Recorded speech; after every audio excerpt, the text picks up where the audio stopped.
In my restless dreams, I hear that podcast.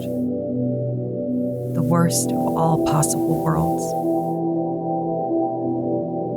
You promised you'd play it for me again someday, but you never did. Well, I'm in the houseboat now, in our leather bar, waiting for you. So many possible worlds, but we got this one. So many possible worlds, but we got this one.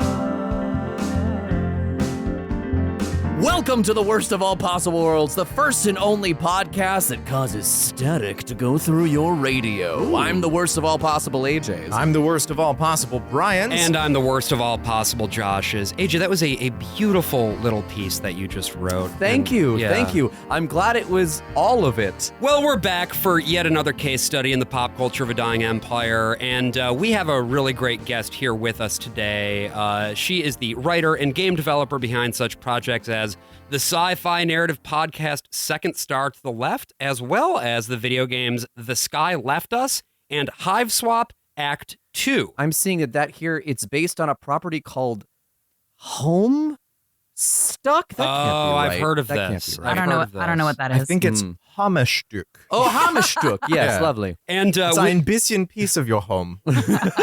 And her latest project, which Brian and I actually were at the launch party for last night. Look at us. Yeah, Look, we're big shots now.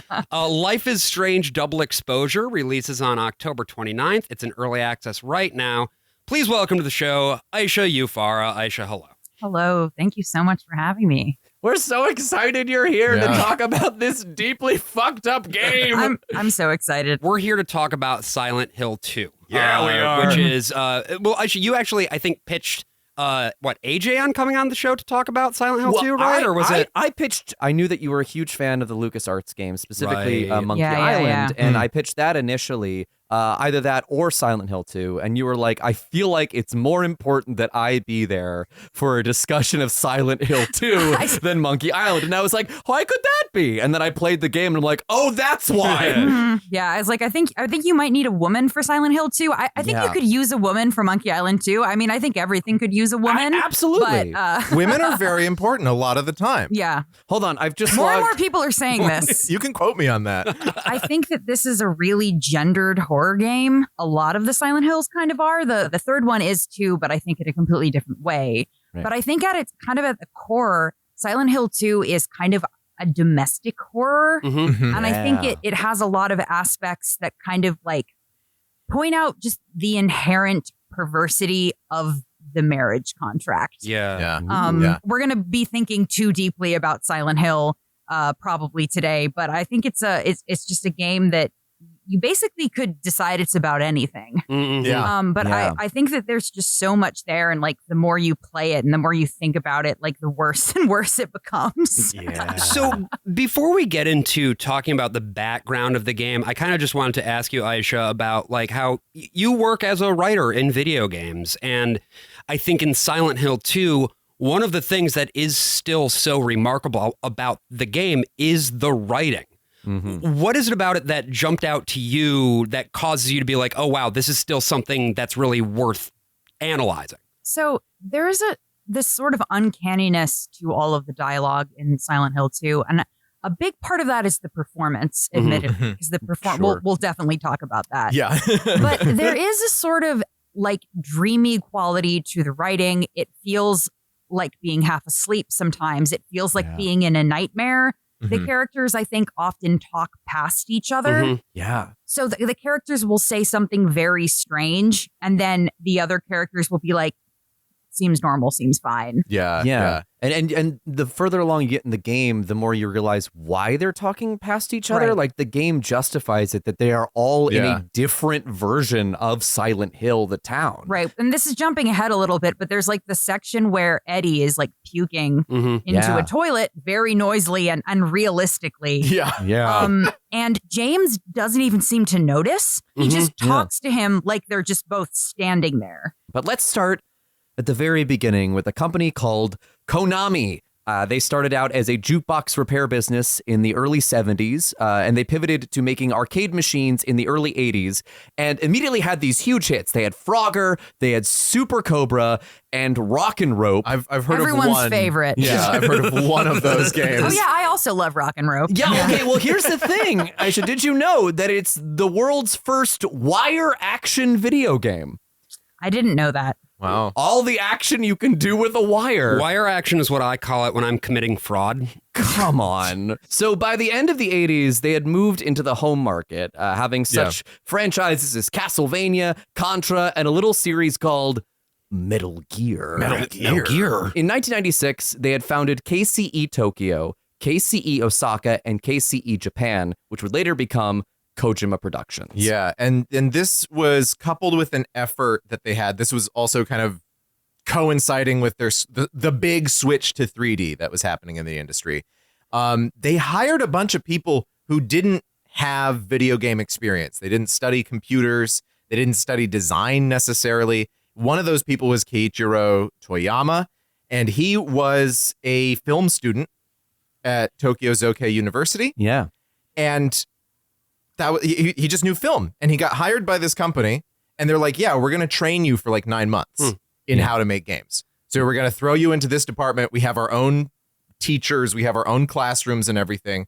And in a very competitive market in the 1990s, as video games are getting bigger and bigger and bigger and bigger, this was probably a huge key to their success. Like Konami just doesn't quite do business the way that a lot of the other big Japanese firms do. What is so interesting too is like when Toyama is like interviewed about this, he's like, to this day, I have no idea why they made me game director. Yeah. Like truly baffling to me. Like his first gig was working on porting Snatcher to the Sega CD. That was a Kojima game. Yes, I remember that. He didn't work with Kojima at all. He was just working on the port. Then he worked on Track and Field, and then they gave him like, you can do the Olympics game that we're making, or Sonic and Mario go to the Olympic Games. yes, Sonic and Mario, two famous Konami products. Yeah. Don't embarrass us in front of the industry expert here. Sonic and Solid Snake go to the Olympic Games. So What a couple. yeah, it was either do the Olympics or do a horror game. And he was like, well, I don't really want to do the Olympics, so I guess I'll just do this horror thing. You know, they were really looking for a product that would like sell really well to Americans, right? Yeah. But basically the idea behind making all these subsidiaries was that each one would take a different franchise and be able to just exclusively work on that franchise, and then just, if it's successful, keep pumping out sequels at a pretty fast rate. And it Everybody's should- favorite thing to do artistically. Well, but I will also say, like, in fairness, that's also kind of the Nintendo model, That's you know, true. with their Yeah, different sure. development studios, and they had a great deal of success with that model for a very long time. Right. I mean, if you treat people well, they tend to want to keep working on the same thing because you know it, you know how it works. If you know the pipeline, everything moves faster. Yeah, right. Like, I think a lot of problems that modern studios have is that there's this system where, you know, you make a project, you lay everybody off, and then you start a new project and you bring people back. And of course, those people will have gotten jobs in the meantime, or they used to be able to get jobs. Yeah.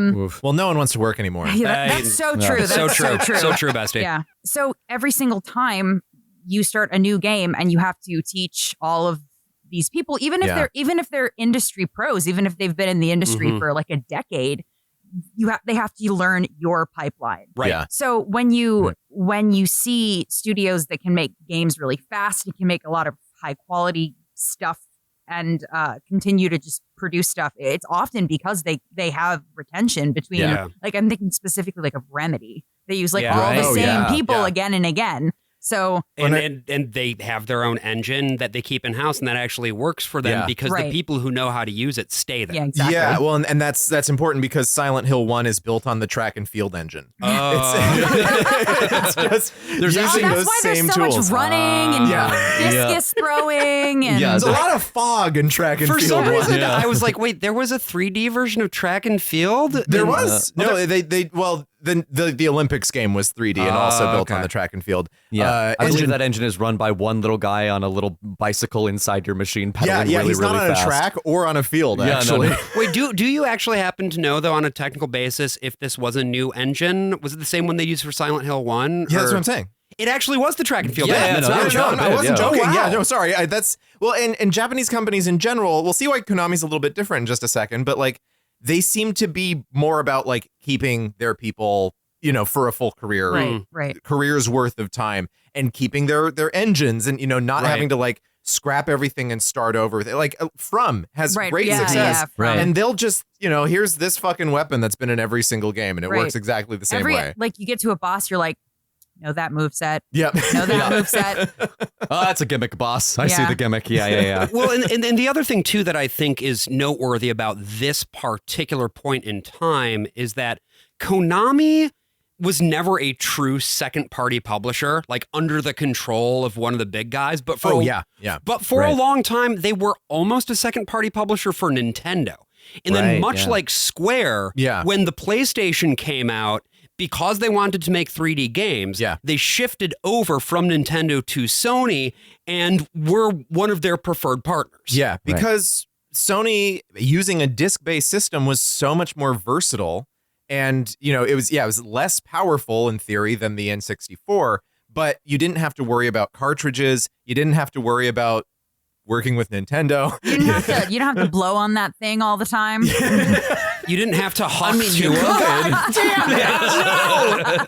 I knew we'd get there. Oh, God. So the year is 1996. And they used to just have a whole office for blowing on cartridges. They had one guy that was who a whole was career. One guy was just the blower. Yeah, he just comes out faints every night after work. I've been blowing in these cartridges for 15 years, boys. I got the blow lung pop. So it's like popcorn lung, but for video game cartridges.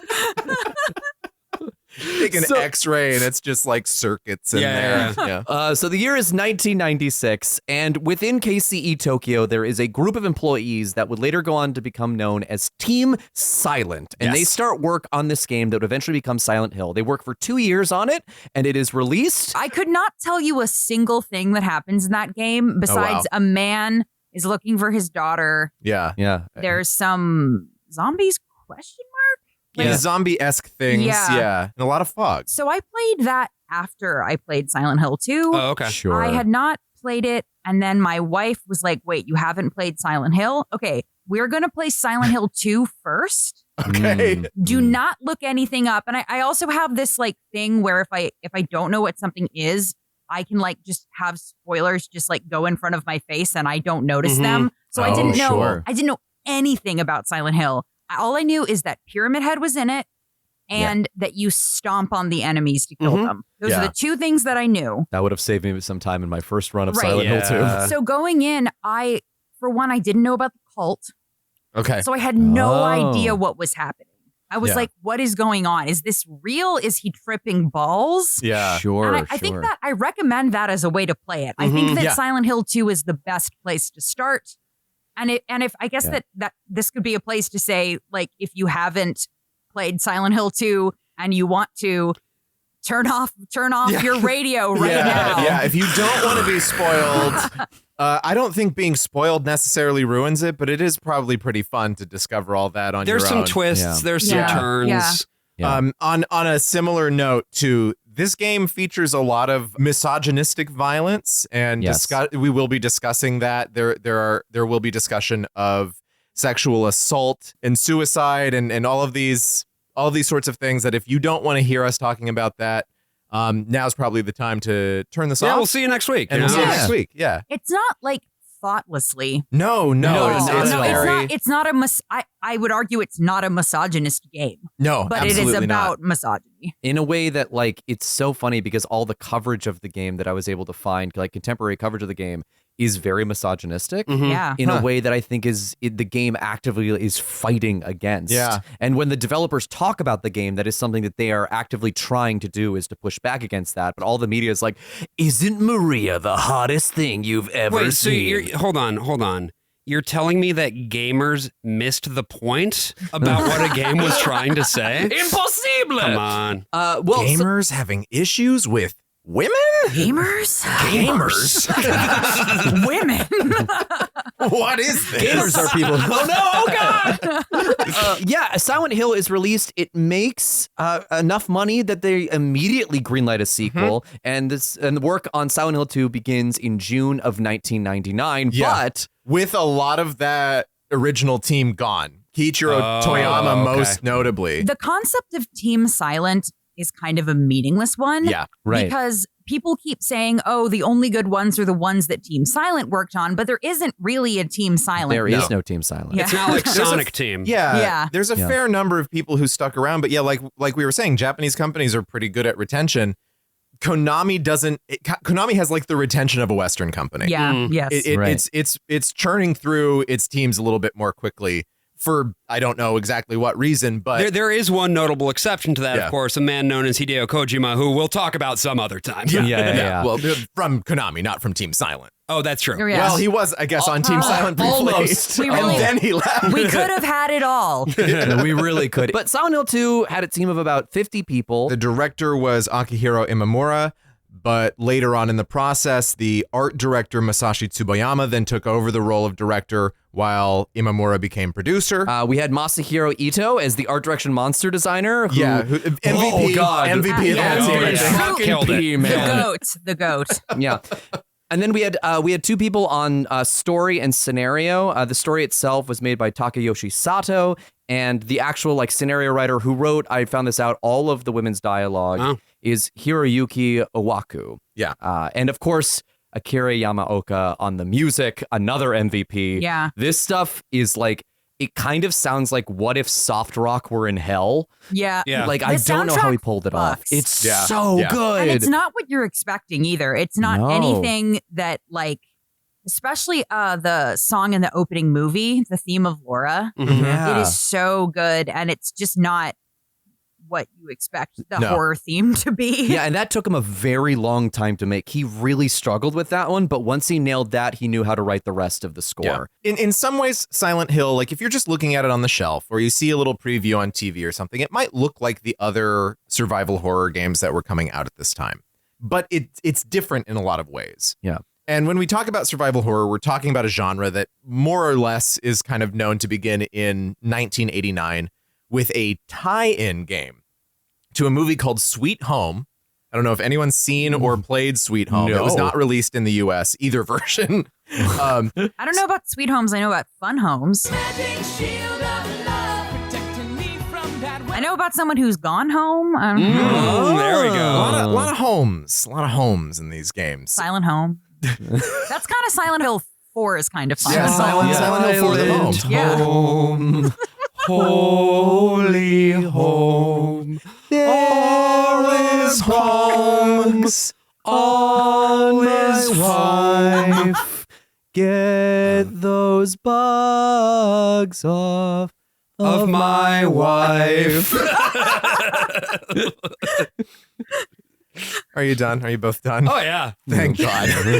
Silent Hill. Speaking of holes, Oh. So, Sweet Home, the movie, was directed by Kiyoshi Kurosawa. If you're familiar with Kiyoshi Kurosawa's horror movies, you know Cure, you know Pulse. Pulse fucks. Oh, they're so good. Yeah. Sweet Home is nothing like them. It is Okay. like just really campy and cheesy, but it was also like reshot and re-edited by the producer after the theatrical cut, and the theatrical cut is not available anywhere, so all you can see is the Laserdisc cut that's been put online.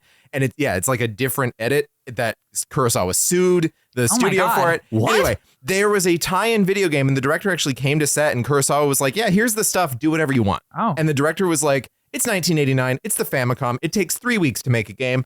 I'm going to make this really idiosyncratic and really weird. He made an RPG where the Oh. main cast is this film crew that's going to this haunted house. And so you play as the different parts of the film crew, but it sets up a lot of the ways that like puzzles and navigation work in later horror games. And I'm seeing this Yeah. was directed by Tokuro Fujiwara, who was the worked on Ghosts and Goblins before, I guess. Yeah. It's Is that the game where you become nude when you're Yes. hit? Yes. Yes. Yeah. That's every game I play.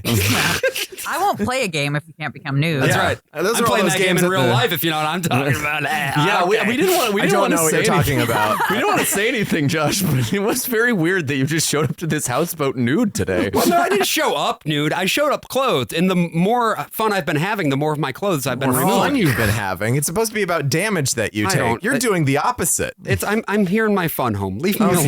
Well, why am I standing here? Josh is nude Jesus. on a boat. Guys, come on. Wait a second.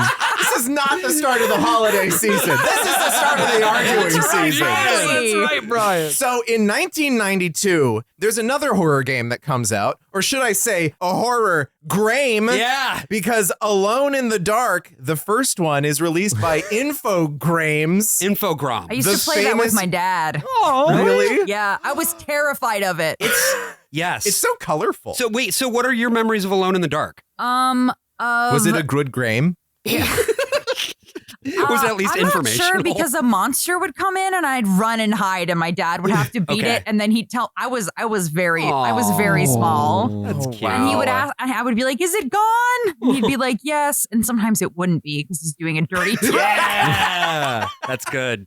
No, I When I was a kid, One I of the was joys scared- of having kids, I I think. was scared of playing Myst because it was just too quiet. Alone in the Dark would have killed me. Well, Yeah. I remember by that same token playing Alone in the Dark on my family's Macintosh. I'm trying to think if it like scared me. And no, I don't think so. I think it was Yeah. more just like, oh, this is kind of a fun, spooky atmosphere. Yeah. So like the cameras are sort of up in the high corner of the room, usually like a security camera. Right. The environment is actually two-dimensional. It's pre-rendered or just hand-drawn because that way they can create a whole room and, you know, work with the 20 polygons that they have left. Sure. And then your characters are, they're three-dimensional characters on this two-dimensional plane. Tank controls, meaning you push forward and your character moves forward from their perspective. Right. Right. Right. And you have So- the directional buttons move Turn where them like a which tank. is great Yeah. when you're playing like an adventure game. Yeah. And you Yeah. don't Grim need to, Fandango. Grim Fandango Yep. has my favorite game of all time.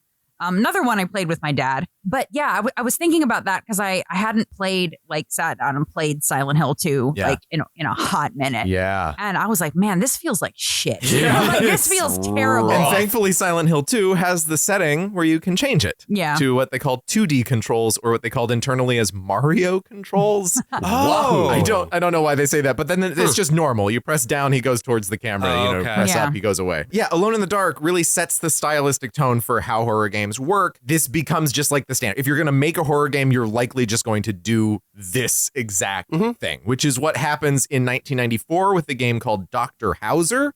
Has nothing to do with Neil Patrick Harris.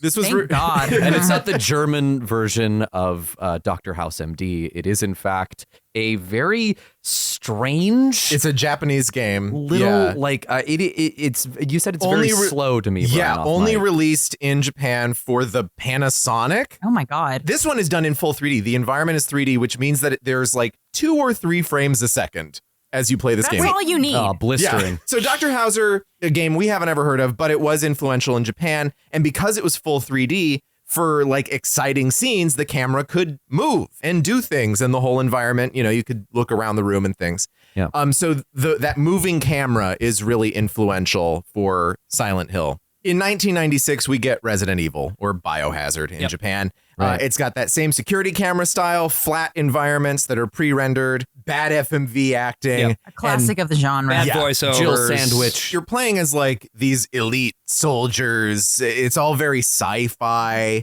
You know, it's zombies, which were going to become very popular Right. like just after Yeah, this. I don't like that's the thing about me. I hate zombies. Not a fan. We are an anti-zombie podcast. Yeah, I mean, I think.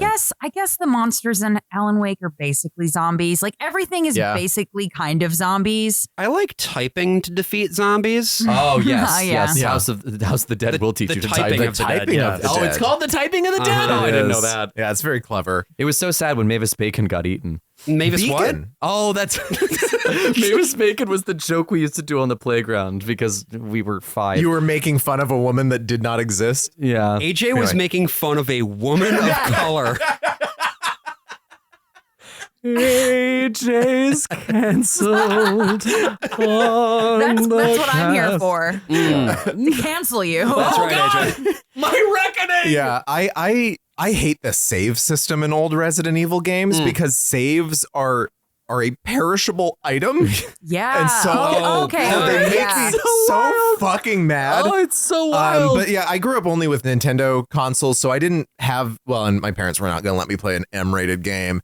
So I only played Resident Evil 4 back in the old days. Okay. But Right. I had read the novelizations of the early Resident Evil I've seen games. the movies that Whoa. have nothing to do with Nothing to anything. do. Mila Jovovich is pretty hot in them. Very though. hot. Yeah. Very hot. Yeah, this brings us to Silent Hill 1, which, it's PlayStation 1. They decide to do full 3D because they want the moving camera and everything. So they have the worst draw distance in the world. And they're like, yeah, it's because the town is covered in fog. Yeah. And Which it becomes actually an worked. icon of the series. Yeah. It's great. It's worth noting as well, Silent Hill, even with all of that fog, is absolutely pushing the technical limitations of what the PlayStation can do. Yeah. Because, the PlayStation was released in 1994. Yep. The PS2 would be released in the year 2000. This game is coming out in 99. Yeah, and then Silent Hill 3 is basically like that for the PS2. Like Silent Hill 3 basically looks like a PS3 It's game. gorgeous. Yeah. Yeah. Well, and that's the thing too, is that they debated for a long time what console they were going to put this thing on. And it was an internal decision within Konami saying that the PS2 was like the future. Meanwhile, the people working on Eternal Darkness, Sandy's Requiem were like, but what if we just put it on the tiniest disc you can imagine? Well, Eternal Darkness was originally supposed to be a Nintendo 64 game. Oh, was it And so it was, still on the Similar Nintendo situation. contract. Go on it. Yeah, yeah. I can't. I have a wife and children. Let me go home. But yeah, no. So Silent Hill 2. Let's talk about the game itself proper. We're like Silent Hill 2, right, Josh? Is that That's- the joke we're doing Yeah, today? Is just Speaking hot of 2 jokes? heterosexuals. Wander through the fog on that thing. So Oh God. the beginning of Silent Hill 2 is pretty disorienting. Basically, you wake up in a bathroom. I don't know if this was a thing that people were thinking about when it came out, but I'm sure they were because it's like the first thing you see in your video game is a fucking toilet. Yeah. And it's like, this is a toilet game for perverts or Yeah. something Yeah. like that. Urinals yes, specifically. exactly. There is a lot of toilet in this. Yes. We are 4 collective toilet perverts coming to here to talk about this game. And you Call us skibbity the way we be on those Yeah. toilets. It's called foreshadowing, listeners. It's really interesting because it's like you get a 5-second cutscene where James looks at himself in a mirror. Right. You get the urinal in the Extremely foreground. iconic image. Yeah. Very yeah, cool. of him yeah. like touching his face. Yeah. And then you get to control James, and you're like, "Oh, the cutscene ended. I didn't realize." And then you walk around the bathroom, and there's For nothing about there. 15 minutes because Yeah. you can't It's like, figure what out how the to fuck? get out. Where's the goddamn door? Yeah, there's no tutorial. It's just you're in this bathroom that has nothing in it, Right. except for 5 camera angles. It's also the most disgusting bathroom you've ever seen in Yeah. your life until So you far. get to the other bathrooms in the Yeah. game. Yeah. And if I remember correctly, I played a little bit of Silent Hill 3 on Anne's PlayStation, Josh.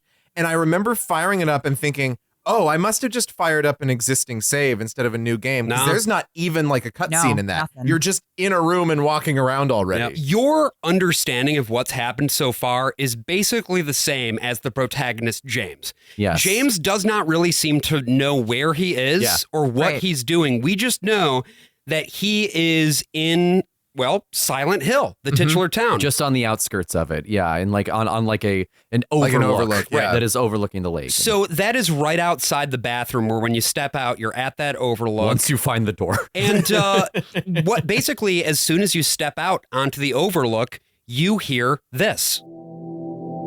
In my restless dreams, I see that town, Silent Hill. You promised you'd take me there again someday, but you never did. Well, I'm alone there now, in our special place, waiting for you.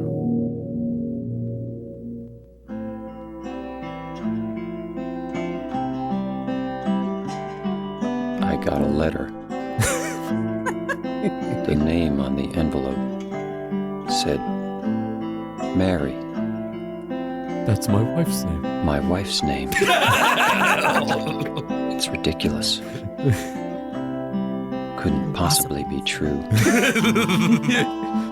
That's what I keep telling myself. Oh yeah. Oh A yeah. dead person can't write a letter. No, they can't, James. What you gonna do? Mary died of that damn disease 3 years ago. Oh damn. So then, why am I looking for her? That's a good question. Oh, there's not. It really puts you right into it, and it Yeah. tells you everything that you need to know. Mhm. It doesn't give you any, like, there's so many games that are just like, we will explain the history of the world to you at the beginning of the game. Like, Yeah. I'm thinking about Elden Ring. I'm thinking about Final Fantasy 16. I'm thinking about basically any RPG. They're like, let's. The loathsome dung eater. Yeah, He's exactly. also in that bathroom, actually. I'm thinking yeah. about Deus Ex. Yeah. Yeah. Our scientists and their ethical flexibility has allowed us to make progress. Eugene Meltzner. Yeah, I was doing Bob Page as Eugene. but- So many games are epic, right? They're about like saving the world. yeah. Yeah. Or like saving humanity. Even a lot of survival horror games start very big.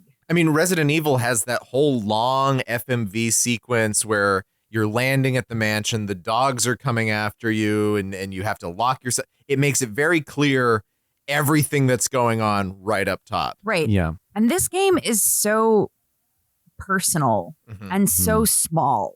Yeah. Like the stakes of it are actually so low, kind of, on like a global scale. They're very high for James. Right. Yeah. But like it is just a sad, small story that takes place in a sad, small town about a sad, small man in Maine. in Maine, which is a sad, small state. I actually don't know how small It's Maine pretty is. big. It's pretty All big. right. Maine's pretty big. But I mean, but it's small most in of- terms of I was population. going to No say, one most fucking of it's lives there. uninhabited. Yeah. Right. And also, apparently, the town of Silent Hill is based on a town in like Central California. So Yeah, it's like in putting Silent that- Hill 2, yes. Yeah. In Silent Hill 1, it's based on Buffalo, Illinois.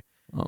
But What is going on? Part of their team worked in California for Silent Okay. Hill 2, so they Oh. took pictures around California. There's even a map of Lake Tahoe on a texture in one place. Oh, lovely. So it's a lot of it's about America from this sort of foreign perspective. I don't like the Maine thing. It's just like it's Stephen King, blah blah blah. Everyone does every fucking thing in Maine. Do they I mean, explicitly? I don't think they ever say Yeah, that it's okay. Maine. I think people have tried That's to something they argue that put it it's on there? that Yeah. it's Centralia, Pennsylvania. Yeah. Well, so the movie Yeah. sets Silent Hill in West Virginia, but they do base the town off of the disaster at Centralia, I mean, which yeah. is the fire that is still Right. ongoing today. I would have said that it was the Pacific Northwest. Well, if you yeah. put a gun to my head. Either Yeah, way, same. like we don't know exactly where we are geographically, other than in the United States somewhere. It is very specifically an American town. And- Like, Yes, it's America. There are not towns like this No. in many other I mean, countries. maybe Canada. Yeah, but, Canada. Yeah.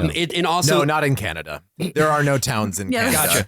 gotcha. But also, only donut shops. The Yeah, biome, no towns, no rats. the Just Tim biome Hortons. that we are in here is definitely something that would seem to be a bit further north, by virtue of all of the conifers that are around. You know, Looks this cold. is it looks pretty chilly. Yeah. Not like cold, but chilly. Yeah, and like humid and wet. Right. Yeah. And- James is in the "Where is my wife" fit, Yeah. which Yes. is like the jeans and the sort of canvas jacket. Yep. Yeah, Yeah, but he's got he's- 3 layers on Yeah, top, yeah. as do our boys Max Payne and Alan Wake. Yeah. If your He's- wife is missing, Yeah. you got to put on those 3 He's layers. specifically wearing the jacket from Jacob's Ladder. It's Jacob's coat. Oh, interesting. Also, Jacob and James, those names are cognates. Both mean the same thing. So, because Haha. this is drawing a lot from Jacob's Ladder. Also, Ethan from Heavy Rain also has the "Where's my wife" fit. Yeah.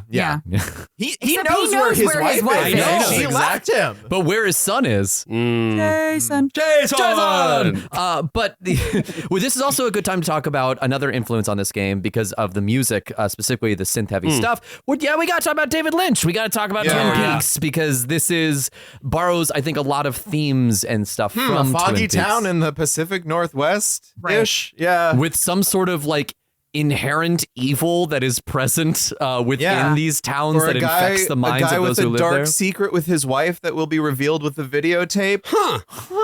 That's Lost Highway. Or a guy hiding in a closet and then seeing some really horrible, depraved sexual acts take place right in front of him. Huh. Oh, like Blue Velvet. Yeah. Or seeing an ear in a drain, also kind of like Blue Velvet. Also, Alan Wake is extremely taking from Yes. Silent Hill. There's even a Lakeview Hotel to go with the Ocean View Hotel from. I was pretty startled, actually, because, obviously we have played Alan Wake and Alan Wake 2 for the show. Yes. But I had not played Silent Hill 2 up until this go around. Yeah. I'd played Silent Hill Shattered Memories, which is the reimagining, I guess, of the OG remake. Silent Hill. The remake. There we go. I know you didn't play the I Wii. played it on Actually, the just PS2. very small. Yeah. It's too small.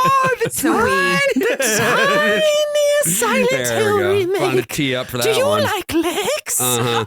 Even when you get out of the bathroom and start walking around and you walk down the path to the lake, it looks so much like the part in Alan Wake where you sort of like go down the pathway Oh, to the that, lake. That one part where they're in the woods. Yeah, that one part, and that one part only. But specifically, it actually made me think of Alan Wake 2 when you go down to the lake for the first the way time. that It's a the very picture happens. similar Yeah. progression because this is there's just seem to be these sort of like motifs that capture the imagination of so many people around the world, and I don't know what that is. There's something interesting too about that descent to the lake here because it's very long. Yes. It reminds me a little bit of the first paths you go on in Resident Evil 4, like when you see the dog and you can rescue the dog or whatever. Yeah. Right. But there's nothing to do. You're just walking down this path in the fog for a very long time. Hearing shit around you. Mhm. And Yes. there's a part where you literally hear another set of footsteps. Yeah. When you stop walking, they keep walking for a couple seconds and then they stop. And we were talking about this off mic beforehand, but just I was saying how hard it is to be patient with a game because it is so easy for an audience to get bored, or at least we have in our heads as devs that people are going to be like bored and like stuff has to constantly be happening. Yeah. Silent Hill 2 is a game that makes you wait. It is a game that edges you.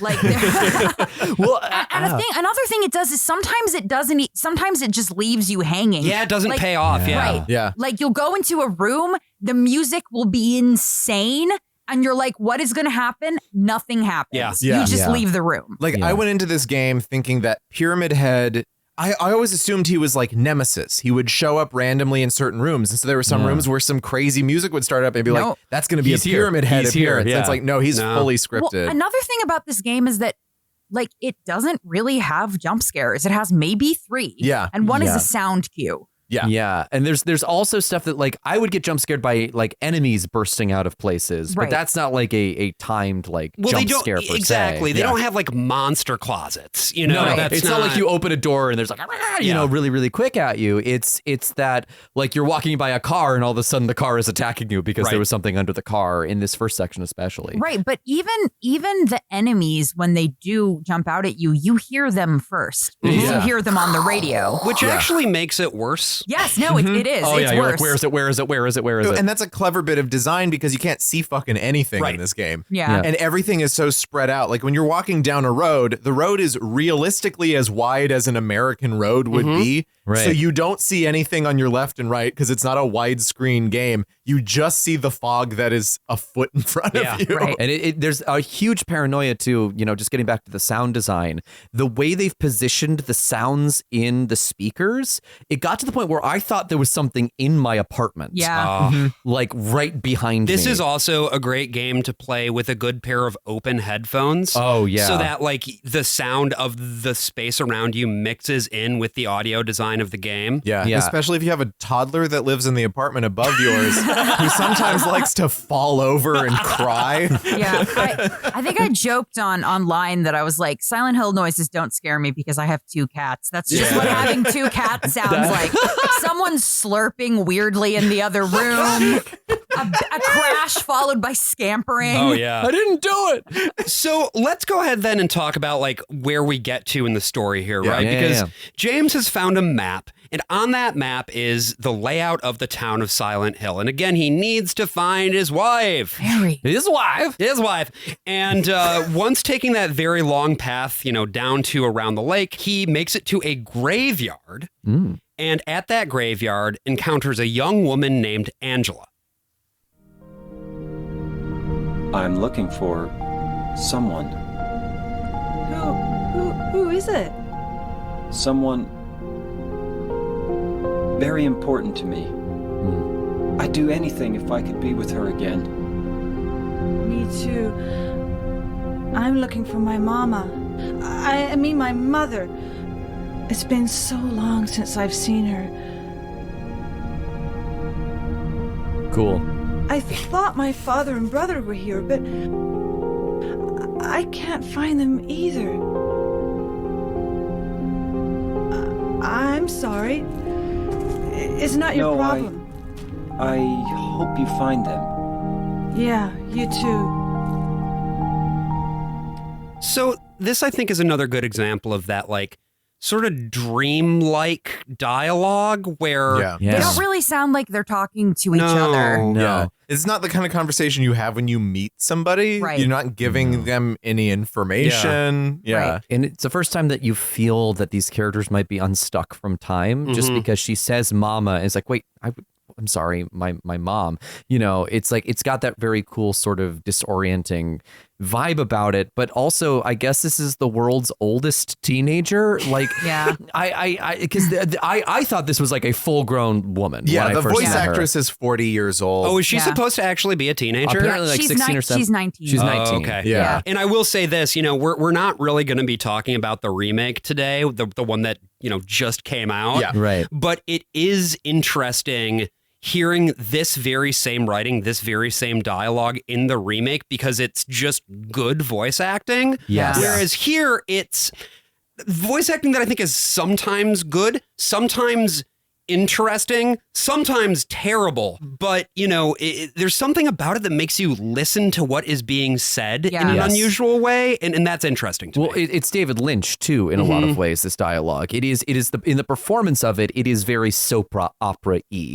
And that I actually think lends to a very cool contrast with the rest of the game because you're scared for a lot of this game, or like the vibes are like so oppressive that every time there's a dialogue scene and it's just like, hey, stop it. Yeah. You know, it's really It lets you take a breath. It lets you breathe in a way that the remake, and we'll talk about this, you know, if we ever talk about the remake, it doesn't. It does not. No. It's all more of a piece, but I don't know if that means that makes it better. You know? I have a lot of feelings about remakes in general. Yeah. Like, I don't like the idea that games are like cell phones that you can upgrade.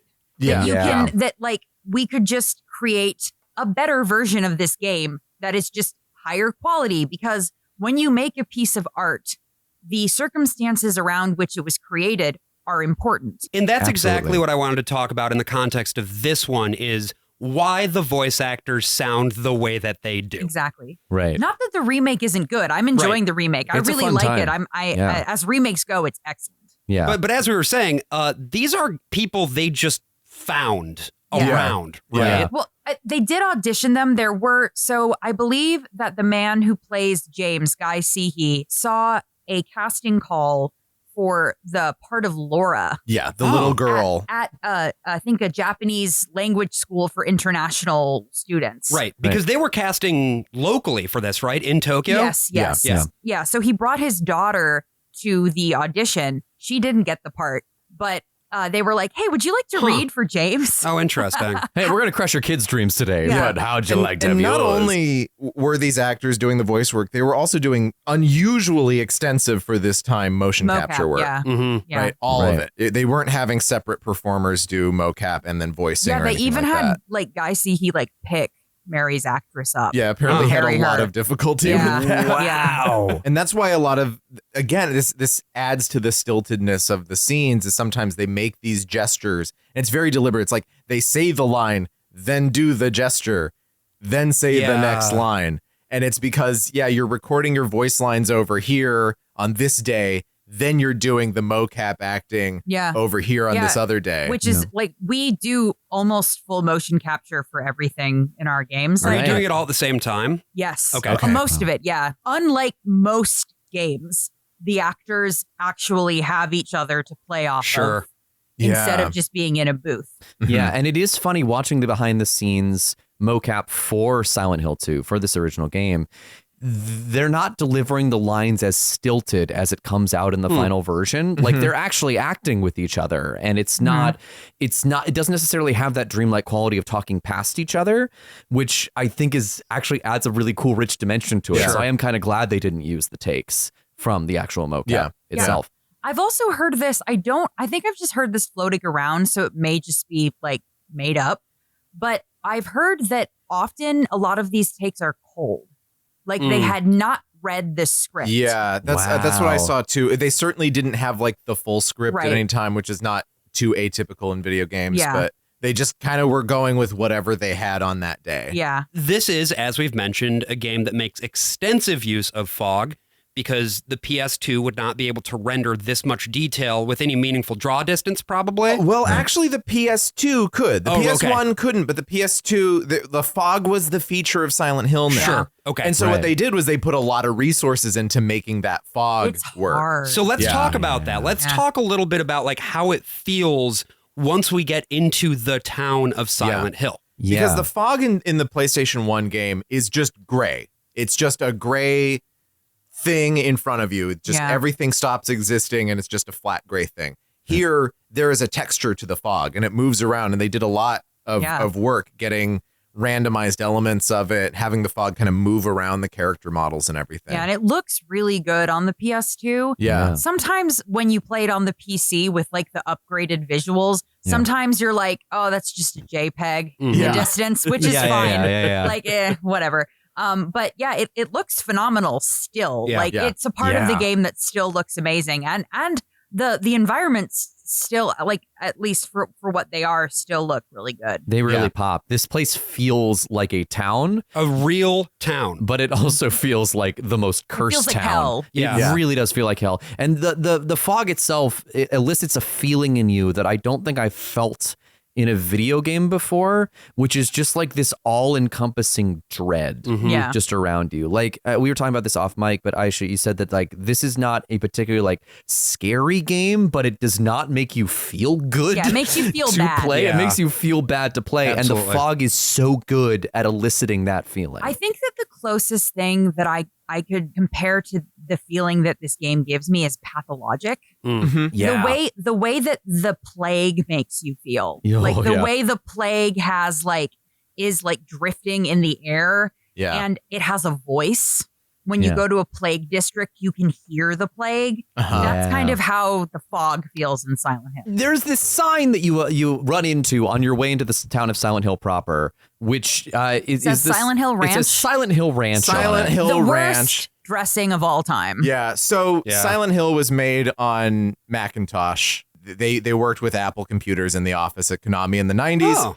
And when the not the remake, but the remaster from like 10 years ago came out, I guess they switched over to Windows because then they made the font for Silent Hill Ranch Comic Sans. It is all It's all Comic It's Sans. all Comic Sans, baby. Yeah. All of the billboards in Silent Hill. Oh my God, I'm looking at They're this. terrific. All right. Yeah. So the best one, Silent Hill 3, look up Minmo. Yeah. Oh, yes, Minmo, yes. Minmo, Oh, I love Minmo. growing strong and healthy. Good old Minmo. One of the greatest video game assets of all time. When the remake came out, people, of course, went by Silent Hill Ranch and they looked at the sign, and a bunch of people were mad that it wasn't Comic Sans anymore Oh, because okay. now they've just associated every janky aspect of the game with like whatever the original intent was. So now Right. people are Right. mad that it's not Comic Sans, that's which it funny. wasn't originally. Brian, I have some news for you.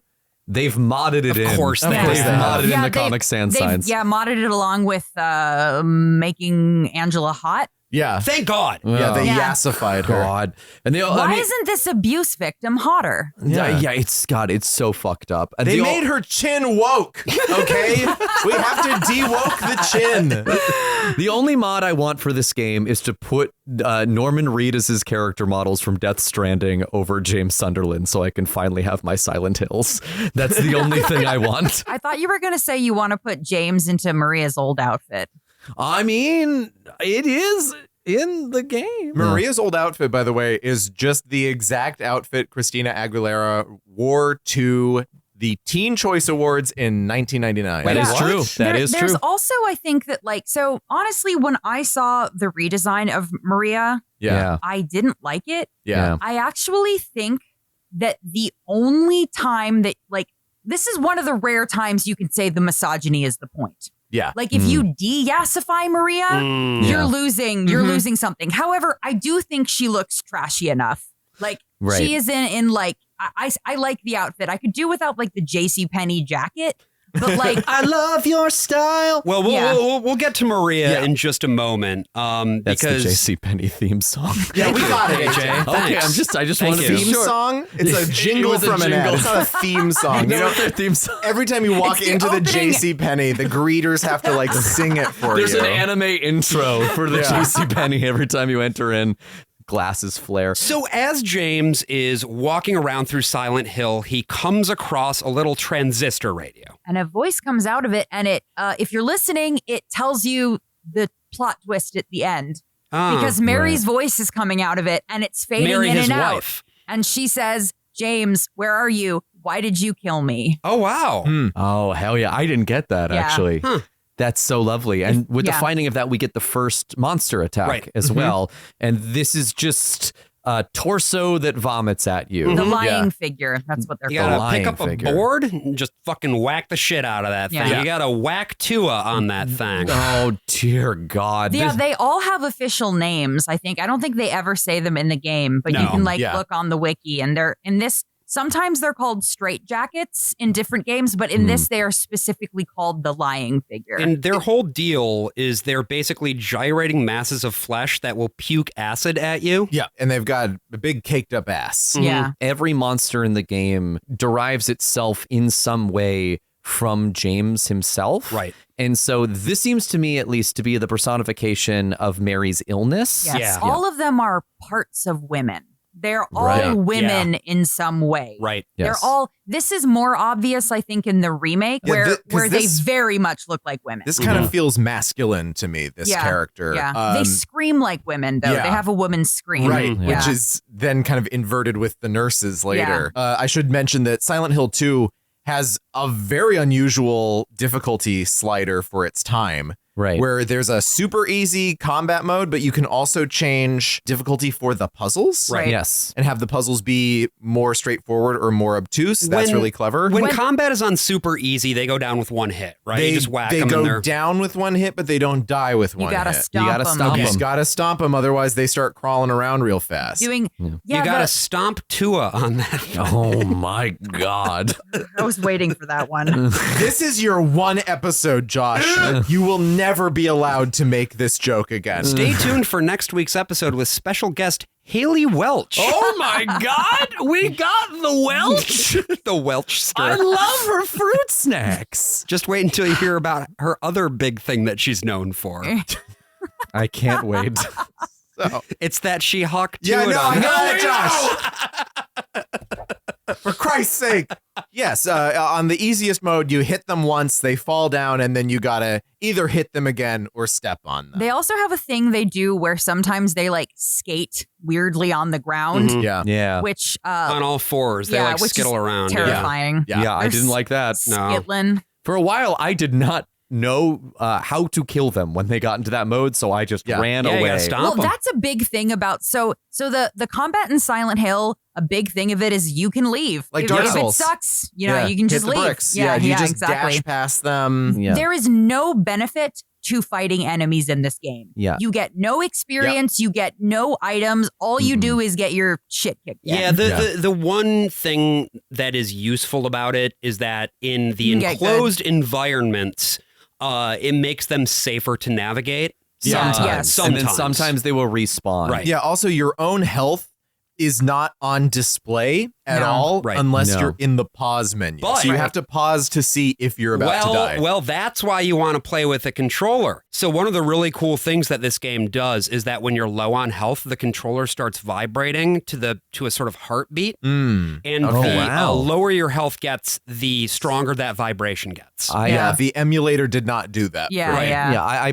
played with mouse and keyboard, which meant that I was mostly running into walls and Maria. Yeah, no, there was no way I was getting that Maria ending. And this is why, I love to play on original hardware because especially with something like this was still, I think, a point in time where game developers were sort of testing the way that different things would feel mechanically. Right. There are some things about this game that mechanically feel lousy. The combat, just broadly speaking, is annoying. Right. But things like the heartbeat when your health is low, that's really cool. Yeah. I've never seen anything like that before. Things like how if you get in a room where there are pick-upable items, rather than them being like highlighted, James will look in the direction of the item. Yeah. That's cool. Like That's really fun. like Grim Fandango, like how or some of the Monkey Island games, your character will just look at items that you're supposed to pick up. The Wind Waker, too. Yeah. But this also requires you to pay attention to the game in a way that I think modern game design doesn't encourage people to do. And so it's very easy to miss it entirely. In fact, I found that regarding the mechanics, I actually, about a quarter of the way into the game, once it started to click, I wasn't pissed off with the game anymore from a mechanical perspective. But that first quarter was rough, man. Yeah, you have to, like, Silent Hill is a game that you have to learn to play, and it's very, very frustrating until you do. It is also a game, I think, that you don't actually need to play to enjoy. I think it is a game that you can watch a playthrough of and get a lot of the experience, especially if you're not used to playing older games. I feel like there is a certain level of like jank in this game that stops people from being able to connect with it. Sure. And if like that's you, I do recommend just watching a playthrough of it, because you can get the experience of everything without having bouncing James off walls. Absolutely. It's very different from another janky game that I never shut the fuck up about Deus Ex, which you really do kind of have to play to get a sense of. It's a pretty linear game overall. Like the first big indoor area is a little open-ended, but the later areas, it's kind of that usual like old video game thing of like they were running out of time, and so they had to just sort of make it and not make it as robust as it was some earlier. Assets, right. I also think thematically the game narrows. Like as James' options narrow. But the thing that makes it frustrating for me is that the levels still have like 1,000 doors in them. Yes. And it's just most of them don't do anything. The lock is broken. So the last little bit about the actual town of Silent Hill, because I spent a lot of time just running around the actual town of Silent Hill because I was just so engrossed by the town itself and figuring out like maybe there's like one of these shops where the door actually opens. In the remake they do. Yeah, in the remake they do it. It's so cool. You can break the windows and go in. You go into a bar at one point, the Bar Neely's, and there is a piece of text on the wall, which was, "There was a hole here. It's gone now." I think about that phrase. I've thought about that phrase like every day since I've played this game, because it is so haunting. I have over the course of the game, like I kind of like have my own interpretations of what it means, but it is so open-ended and so it draws you in a way that the fog of the town also does. Yeah. It reinforces the dread of this place. Right. It's basically become a meme at this point. But in context, it is very scary. Yeah, because it's like, what do you mean? So I think that the hole that it's referring to is Mary, because she was a hole that was there for James, and she's gone now. That makes sense. Oh, God, makes that's so viscerally awful. Yeah, it's horrible. Yeah. And there's a lot of stuff in this that I think is sort of evoking James's sense that he had this person who was supposed to be emotionally and sexually available to him. Yeah. And then that was taken away from him. Yeah. Well, one of the places that reflects that is the apartments that you make your way to right after you proceed through the town of Silent Hill, because after much navigating, and the amount of navigating is actually kind of up to you in terms of like wandering around the town. I didn't know that you could go into the bar. I went to as many places as I could, but I just didn't. Yeah. Right. And actually a big part of getting the in water ending is going back to the bar later and seeing another message that gets left on the wall. It says if you really want to see Mary, you should just die. Yeah. But you might be heading to a different place than Mary, James. It's on just like the next wall. The town starts getting a little more personal as you go on. And also, so like I didn't know anything. So I was like, is this a real place? Is he hallucinating this? And as the game went on, I like started to be swayed more one way than the other. But I like it is kind of, I think, up in the air even at the end. Is any of this actually happening? Absolutely. Yeah. Because when you make it to the apartment building, the very first thing that you discover in this apartment, the first big like discovery that you get that allows you to progress in a way that you haven't been able to before is a light. It's a sort of pocket flashlight. You can put it in your breast pocket or whatever. That's exactly what he does. This scared the shit out of me. And the light is positioned on a dress form, like right sort of on the collar where a necklace would go. And the dress that is on the form is Mary's dress, James's wife's dress. And you can see that because he has a picture of her that you can look at in his inventory. You pick up the light, and then immediately behind the dresser is a giant scary monster. Yeah, and I screamed. Yeah. And it's a monster made out of like mannequin parts. Legs. Yeah. This is great. We've promised you for so long that legs were coming soon, and they're finally here.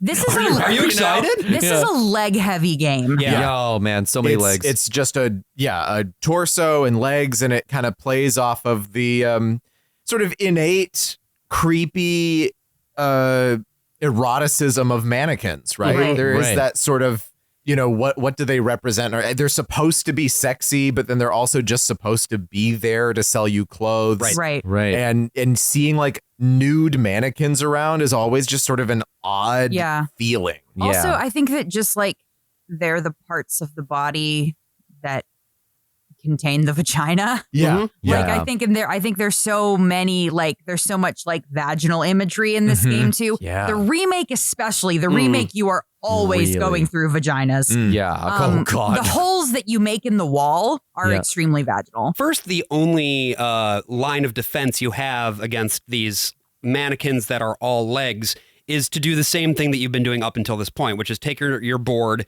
whack it, get it down on the ground and stomp like it 12 times. And just keep beating it to death. But once you have the light in hand, the apartment is still extremely dark, and oftentimes I would argue too dark, but not as much as was the case before you find the light. And you can't even read the map without the light. Yeah. There's a darkness mechanic, which is that, there's a map mechanic. Every place has its own map. Each map is designed a little bit differently It's as a to great like map, what. Actually, I think it's one of my favorite map systems.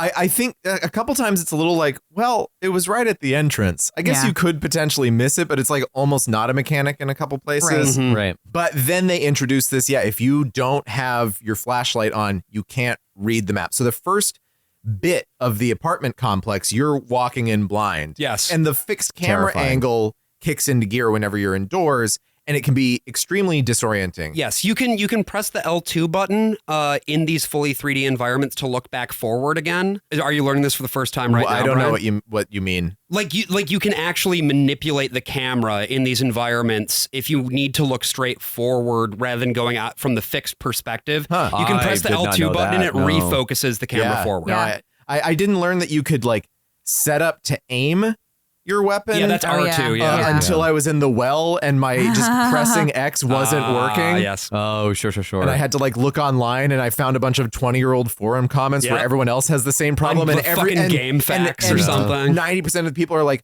"What? Just do it. Just knock down the wall." And it's like, that's not what their problem is. Get good, Frank. But the other thing that you find in the apartment once you've got the light is a pistol. Yeah. So this also then gives you the in ability. a shopping cart. That's right. Yeah. Is it a shopping cart or is it a baby carriage? It's a shopping cart. It's in a shopping cart. And it's funny because you can totally see it, but if you try to pick it up before you have the flashlight, James doesn't see it. That's right. So Yeah. you can't do pick it up. Yep. Yeah, there's a lot of that in this game. And that was one. Okay, so I actually in my first playthrough found the pistol before I found the flashlight. Yes, me too. Yeah, me too. And I got so pissed off. I was like, what's happened? Is there a glitch? So then I went and I looked up what I needed to do to get the light. You have to get the flashlight. I think it's literally to stop you from walking off without the light. Yes. Yeah.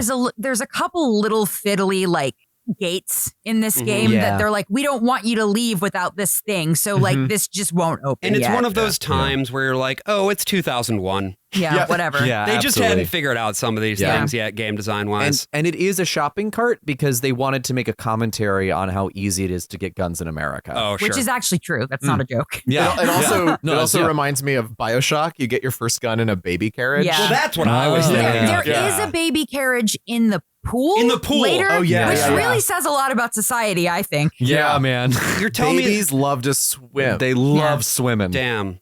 Yeah. There's like a whole pool party happening outside. Yeah. There's like They're six, raving, man. They're There's having a great 6 time. lying figures in there. Yeah. they're Well, chilling. speaking of like people raving, this is also the place where you meet Pyramid Head for the first time, and he has like a contact improv group that he's raving with every time you walk in on they're him. just doing viewpoints together. Yeah. It's definitely not like a horrifying depiction of rape. Well, so Yeah. before you even see that, the first sign of Pyramid Head that you even get is you're just walking down a hallway and there's this gate and he's just behind it, standing there looking at Right. you. And you're like, hey, buddy. He's completely silent. Yeah. It's amazing. Yeah. Yeah, Hey, he can't hey. hurt you in this moment, so just hang out with him for Yeah. a while. Yeah. You know, say hi. really get to know him. Yeah. Yeah. He stands kind of like a mirror image. I wonder what that could mean. He has 3 fingers like Mewtwo. Yeah. He also has James's character model. Does he really? Yeah. Oh, that's so cool. He is caked up. Yes. Not in the OG. Oh. They gave him a huge ass in later versions. Yeah. Well, yeah, and I feel like that's another thing that sort of started with the movie. Mm-hmm. The movie came up with a slightly different design of Pyramid Head, where it's like a 4-sided pyramid. It ends at a big point, Yeah. Okay. which is not like this one. This kind of almost looks like a weird garbage bin Right. or He has something. like a butcher's smock on. yeah. and it's kind of looks like a triangular version of like a plague doctor's mask, Right. almost is what So- it elicited for me. Just to kind of clear this for in case for some reason you have not come across Pyramid Head ever in your life. Just walk down a hallway, he'll Yeah, be there. Japanese fans call him Mr. Pyramid. Okay. That's Mr. Pyramid was my father. Please, please Call me Pyramid Head. This is basically the nemesis of this game. And as we were saying, the first time that you like really see him is when James has walked into a room right after witnessing what appears to be some sort of a horrible grisly murder scene. Yeah. Pyramid Head is in this room and he's With the leg creatures, Yeah. and it's just a lot of wiggling and twitching, and Yeah. It's just very horrible unnerving. imagery, He but is it's very just clear awful. what's going Yeah, on. he is raping the mannequin. and you Yeah. can't Yeah. really see it, which in a way makes it worse. Yeah. Yeah. It just in this game does this a lot, where it just sort of forces your mind to fill in the blanks that Right. aren't explicitly depicted. James is seeing it. Oh yeah. Yeah. The way that they have designed monsters in this game is always, obscured faces, a lot of twitching, a lot of weird, like a problem with like re-releasing this game and cleaning it up is like you don't actually want to see all the details Right. because Right. there's something incomprehensible about them. Right. And this is because they're pulling directly again from Adrian Lyne's movie, Jacob's Ladder. Okay. And there's even a reference to Adrian Lyne. You get the Lyne family key, the key that like the uncle has in the apartment. Oh, wow. It's the Lyne apartment, Lyne. Jacob's Ladder is basically just a really, I don't know, psychedelic retelling of an occurrence at Owl Creek Bridge. It's kind of pat. It's not a great movie on its own, but the horror sequences are really phenomenal. And if you've ever seen a horror movie or game or play where a scary guy has a head twitchy thing going on, that's because it came from Jacob's Ladder. Okay. Yeah. Oh, the- interesting. And okay. Silent Hill is full of that. A lot of Yes, twitchy a lot heads. of twitching. Yeah. And Adrian Lyne and the makeup firm FX Smith, they were inspired while working on Jacob's Ladder by the paintings of Francis Bacon, right? Mhm. Yeah. You Guys can, with their you can teaches really, typing. Yeah. No, that was Mavis. Mavis Bacon. That's his sister. Oh, I see. No. She's Kevin's sister. Please. Yeah, they're Please, my father was estranged. Mavis Bacon. They're estranged. But to talk about estranged siblings for a second, Joel Peter Witkin is where Lyne was drawing his inspiration for Jacob's Ladder. Joel Peter Witkin has an estranged twin brother who's a painter. Anyway, Joel Peter Witkin is a photographer based out of Albuquerque, New Mexico. Oh, Heard of it? He's originally from Brooklyn. He works with elaborate sets. He manipulates his negatives. He usually photographs on glass plates. He scratches the negatives. He develops them in his hands. He smudges them and everything. Usually only takes like 4 or 5 pictures a year Wow. in his productive years because he spends a lot of time building the scenario and building the set and Sure. finding models. He works a lot with amputee models, with transgender models, intersex models, and what's this? Corpses. Oh. Actual human corpses. Isn't that illegal? I don't. Yeah, I think that's illegal in New Mexico. Also, it's however legal in Old Mexico, where he goes to get his corpses. Not sure how I feel about the idea of like juxtaposing specifically amputees and trans people with corpses. Yeah, I was about to say that. Well, they're not juxtaposed; they're in different pictures. But yeah. I mean, the old painters were always using corpses. Yeah. Michelangelo, Holbein, they're canceled. Everybody was like, if someone anonymous dies, their body's not claimed. It was very often a painter would go and get a hold of them. Cool. So he's in a long storied career of artists doing it, but it feels kind of different in A, the modern day. Right. And B, photography in a photograph. So, just so that I really understand this, then these photos then were used as source material for this game. For this game, but originally for Jacob's Ladder. Right. Okay. And Jacob's Ladder, and then therefore the source material for Jacob's Ladder is also being referenced in Silent Hill. This is a corpse heavy game too. Yeah. Like you just find different dead guys who are all James. James's character model wearing James's clothes. Yeah. I think that also I think we briefly touched on this, but in the room where Pyramid Head is raping the mannequin, there is also a static a TV that's just staticky with a man who's been shot in the head slumped in front of it, and this will come back into play later. Right. Yeah. In front of that TV. Yeah. And the static of the TV, of course, it sounds just like the static of the radio. Exactly. So you're like expecting to run into a monster, and then you don't necessarily run into a monster. Right. This is one of the only corpses James reacts to.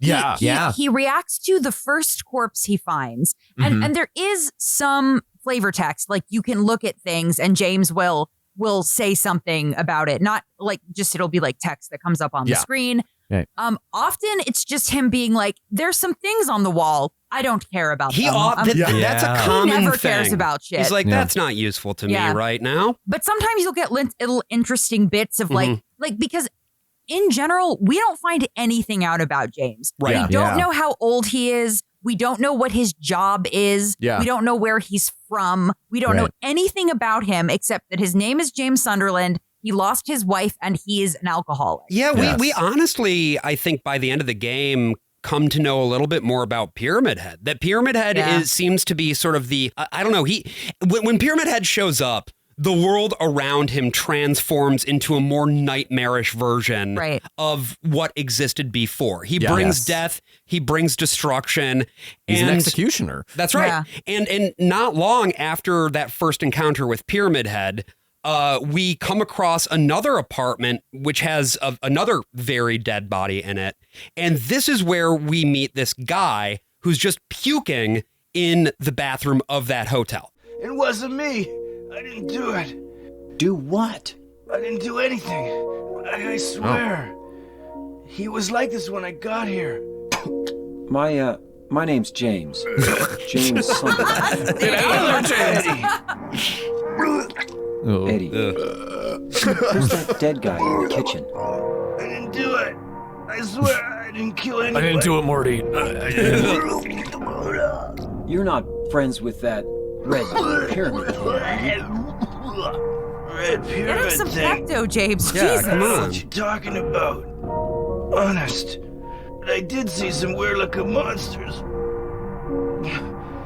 They scared the hell out of me, so I ran in here. Well, I guess this place isn't too safe either. What happened here anyway? So this is Eddie. Yeah. Eddie, Originally named after Eddie Murphy. That is true. Really? Is that true? Yeah, because originally Eddie was supposed to be like a wacky side character. Sure. And they're like, you know who we like who's wacky? Eddie Murphy. Oh, and then changed The names are kind of random. Eddie's basically he kind of looks like just an overgrown fat child. Yeah. I would say. Yeah, he's dressed like Pugsley Adams with a baseball cap. I think he looks kind of like, also looks kind of like a middle-aged man, but I think he's 23. And he may or may not be a psychopathic murderer. Right. Yeah. Yeah, and the first scene we see of him is he's puking his guts out, and then the next scene we see of him, he's eating a whole pizza. Yeah. He's at the bowling alley and has a fresh pizza right in front of him. Yeah. And it's sort of like it is. Don't eat Silent Hill pizza. That shit is haunted. That's gonna- yeah. Painted pizza. It delivers in 30 minutes or less, because if it doesn't, they've been eaten by legs. Yeah. Eddie, I don't think is done particularly well. Mm-mm. I do think that the hell that Eddie has made for himself, because that's what I think Silent Hill is. Yeah. Right. So you get a lot of arguments on forums about Silent Hill because there's this kind of way that, like, this Christian way that people have of looking at it. Yeah. Where people are like, oh, people who deserve to be punished are in Silent Hill. Mhm. But I don't think that's true. I don't either. No. Because Angela does not deserve to be punished. Absolutely Like, not. so I think that Silent Hill is you torturing yourself. Yeah. I think it's the personification of your guilt and self-hatred. Yes. So to a certain extent, I think that Eddie's self-hatred, like, for himself, personifies as this fat phobia, but also it's not very well done. I think it could be done a lot better. I agree. That was what I took away from it as well. And I was like, in the hands of baby, this is what I think, honestly, the only place where I think the writing is just not as tight as lazy. it could Yeah. be. Yeah. Because it's shallow. It's just very shallow. Because what we come to learn about Eddie, which I think is interesting, is that he was bullied all the time growing up. Right. And the big thing that he held in his heart as a result of that was just this, like, the kind of school shooter thing of, like, I'll show them, Yeah. Right. And then Also- he killed a dog. Right. In when you're the apartment that he's in where he's puking, there's a bunch of, like, football posters Right. on the wall Right. and stuff, which is like, people argue like, oh, was he a football player? Or was he bullied by football players? But I think it's just like, the fat kid is bull. There's like the cool kids who are the football players, and then there's the fat kids That's who are exactly not. right. Yeah, that's what He desires that sort of all-American, Right. respect, but he doesn't get it because of how he is and how he presents. Well, and it reminds me of just he's dressed like a child and he has a room like a child Like a has child's room, with his Sports Illustrated for Kids pull-out posters. This is sort of the first chance that we get to see the town of Silent Hill through, like, another character's eyes almost, because we do get to see the posters, and it's a thing that I just want to put a pin in, because over the course of it, James will be able to see more and more of the Silent Hills that are around him. Right. Also, surprise, this is another Catholic episode, Yeah. motherfuckers. It sure is. We're in Purgatorio, baby. There's also a thing that I think the remake does that is really cool in this scene is that you can see that Eddie's breath is misting. Like, he is somewhere cold and James is not. Oh, Yes. that is Okay. great. Okay, Yeah. I like that. Angela, we come across her one more time from earlier, the girl we met in the graveyard. Yeah. Yes. This time she's got a knife. She's looking at herself in a mirror. Another mirror, but a much bigger mirror. Huge and mirror. one that you get to, like, see be a mirror after the cutscene. Right. And also because it's so hard to mirror things in games, it's just two rooms. Yep. Sure. James tries to step toward her to take the knife, but she freaks out. Eventually, though, she calms back down. She gives him the knife, and then James is going to be carrying around Angela's knife for the rest of the game. Right. It's not a weapon. It's not a weapon. No, you can't use it's it. just to make you sad. Yeah. James does a number of kind of stupid things, I think, where he tries to touch her Yes. or Yeah. sort of move towards her. And every time she freaks out Yes. or runs away. I had not seen a game that, like, handled, like, this suicide attempt. I didn't know this was happening this early on, sort of in video game development, and that it is treated with this sort of respect in a way that I didn't anticipate. This isn't played for shock or for laughs. It's just, No. This game, she's and- had enough. We'll talk about the topics later on in this game, but, like, this is a game made for adults. Yes. Yeah. Yes. None of the, like, suicide or sexual violence or anything is ever really feels titillating. Yeah. No. And that's why I think it makes the fat phobia stand out so much Yes. because all the other stuff is so well handled. Yeah. Now that we've sort of seen all of these characters and we've seen what their deal is, we, of course, need to really come across Pyramid Head in action. And that's what happens for the first time at the end of the apartment building. We battle, and I put that in heavy air quotes, Pyramid Head. Oh my It God, sucks. I hate It this sucks. battle. It sucks so hard. This is because I was playing on super easy mode. This was the one time I died in the game. I died Yeah. twice, mostly because I just If my didn't dude, understand if I was doing anything at all. Right. it's a timed fight. Yeah, Yep. you're just Yeah. supposed to survive it. Yeah.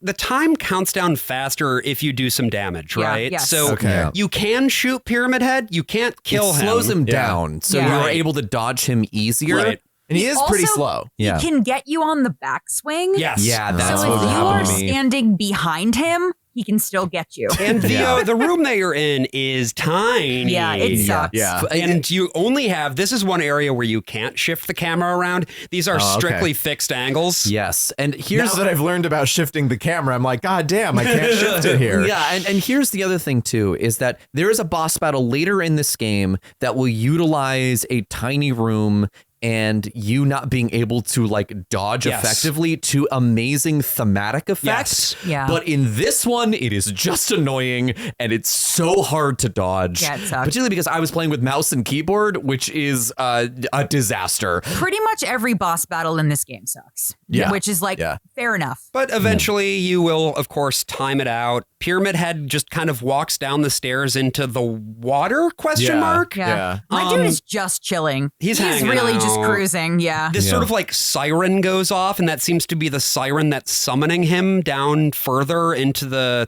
I don't really know, honestly, and the Yeah. game doesn't really seem to want you to know either. It's just because it's the He's thing. compelled to go deeper into the earth. Huh. So Pyramid Head has descended. So too shall we, and we'll be back to do more of that in the second half. So stay with us.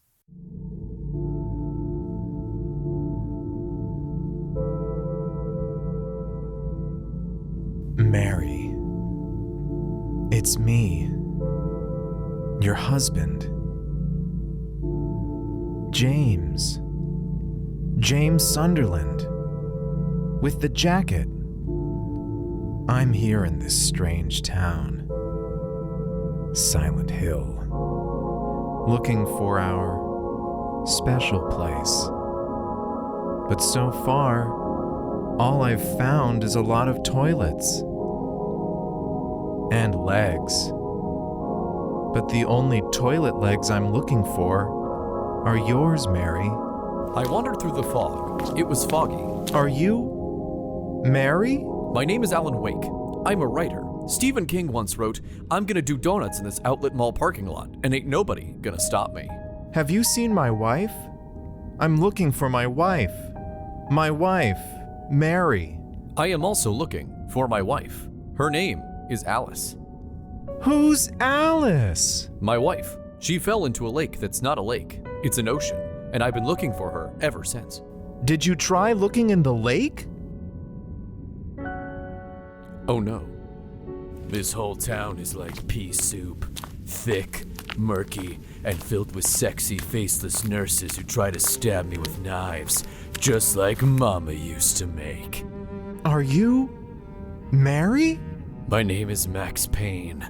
I'm a cop, ex-cop, cop again, dirty cop, cop on the make, cop killer who recently destabilized the entire Brazilian government.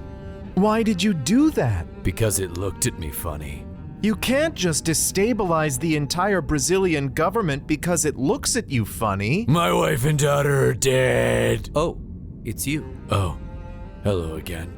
I see you are still wearing 3 top layers. I see you are also still wearing 3 top layers. I have a jacket. Tell me, are you still looking for Hole? Hole is like an Arby's at 3 a.m. Dark, quiet, and filled with all kinds of the meats. My preferred hole is huge and wet, because that hole is a lake. There was a hole here. It's gone now. Wait a minute.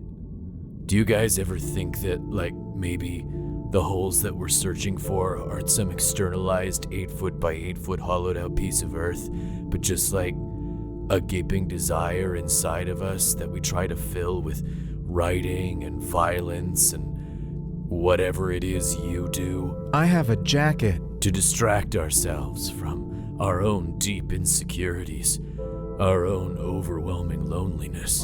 So, what you're saying is, we are our own holes. And the only way to fill them... Fellas, are you thinking what I'm thinking? That depends. Are you thinking of the woods? No. Are you thinking of a lake? No. Are you Mary? No. Maybe we can be each other's holes. Jacket. I don't care His about big this. Google eyes. It's bread. Stephen King once wrote, I don't when care you look about at that this. bulge, bring a It's king bread. king. If you know what I mean. I don't care And about I this. did. With And vines. do. bread. Currently. Oh, hi, it's me, Sam Lake, creator of 2 of the 3 men making out right now. If you like whole, why not just get yourself more of the thing you like? I know I will. Look out, sad boys. Here comes the big finish. Oh, yes. Kiss me, my creations. Kiss me. Holes. There's no place like hole. You, Artino. Yeah, so during the break, I found this post on Blue Sky, and I wanted you to read it, Aysha. Can you let us know who runs this? Who posted this? It's at Rat Bucket, Blue Sky Social. Great. Yeah, rat bucket. And they say, maybe James Sunderland just needs to have a little chill out jack off time. Have himself a sit down in one of those nasty chairs in the hospital and rub one out. I bet he'd feel better. So true. He is never J.O.'d in a chill fashion. No, He's beating that meat. Here's the problem, Only though. cries. The problem is that I think his cummies would turn into a different monster. Fuck off. God damn it. You said it so casually, like you're used That's to what we it. call it, right? Just little cummies. No. You don't even call it that. Stop. Maybe that's how Pyramid Head was born. Was his cummies. It was from his cummies. No! Yeah, we're not doing this today. Apparently we are. I don't have any say in the matter. Look, we're in the hospital, okay? We're hospitua. God damn it. That's so true. Convalesce on that thing. Brian. This episode is going to age like milk. Wrong. They're going to age like my pyramid head cummies, as AJ likes to call them. No, that's why you put them in the freezer. We're in Brookhaven Hospital. We have crossed the town of Silent Hill. We've made a stop at the park. And one thing that I should note before we even get to the hospital is that there's somebody who we meet in the park who's very, very important. George. Yes. Mary?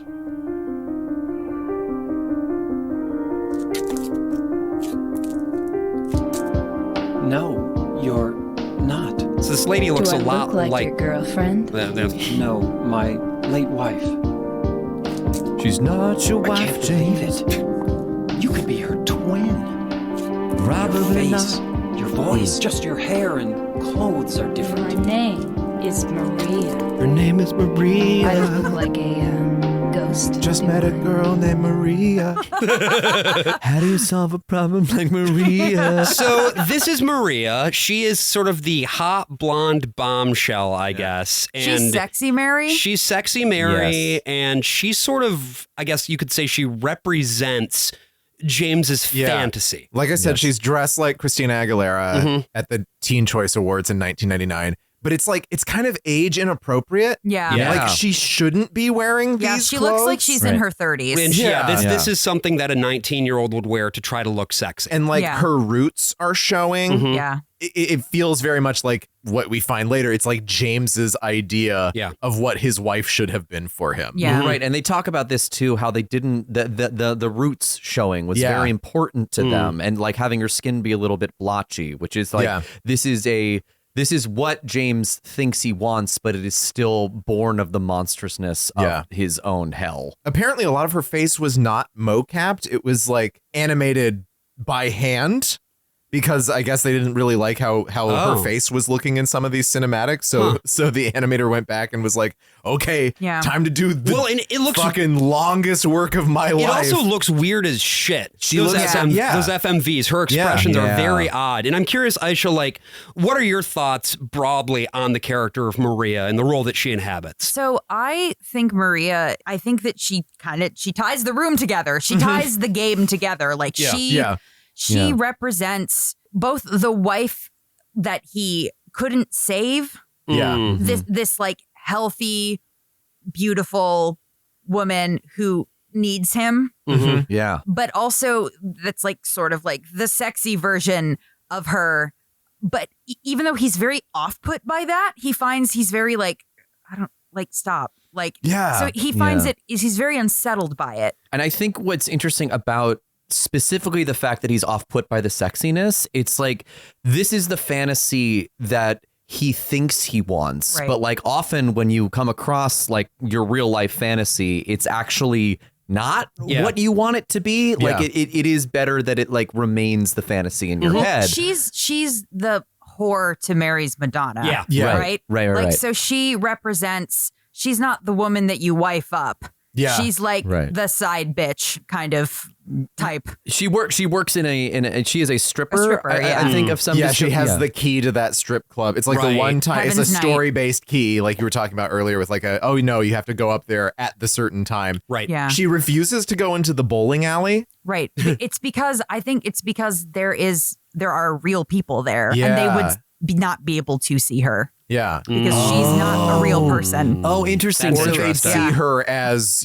some other, because we find out later people see the same creatures as different things. Right, exactly. Because like also specifically a thing that we learn in the bowling alley is that Laura seems to be the only person here, the little girl, who is not experiencing Silent Hill as hell. She's just experiencing an abandoned town. That's right. And I think we should I don't remember if we actually framed Laura up. So we should mention here that one of the characters running around Silent Hill is an 8-year-old girl. Yeah. Her name is Laura. Yes. And she's a real fucking terror. Yeah. Most of this time I thought she was just some sort of demon. Like I didn't think she was a real...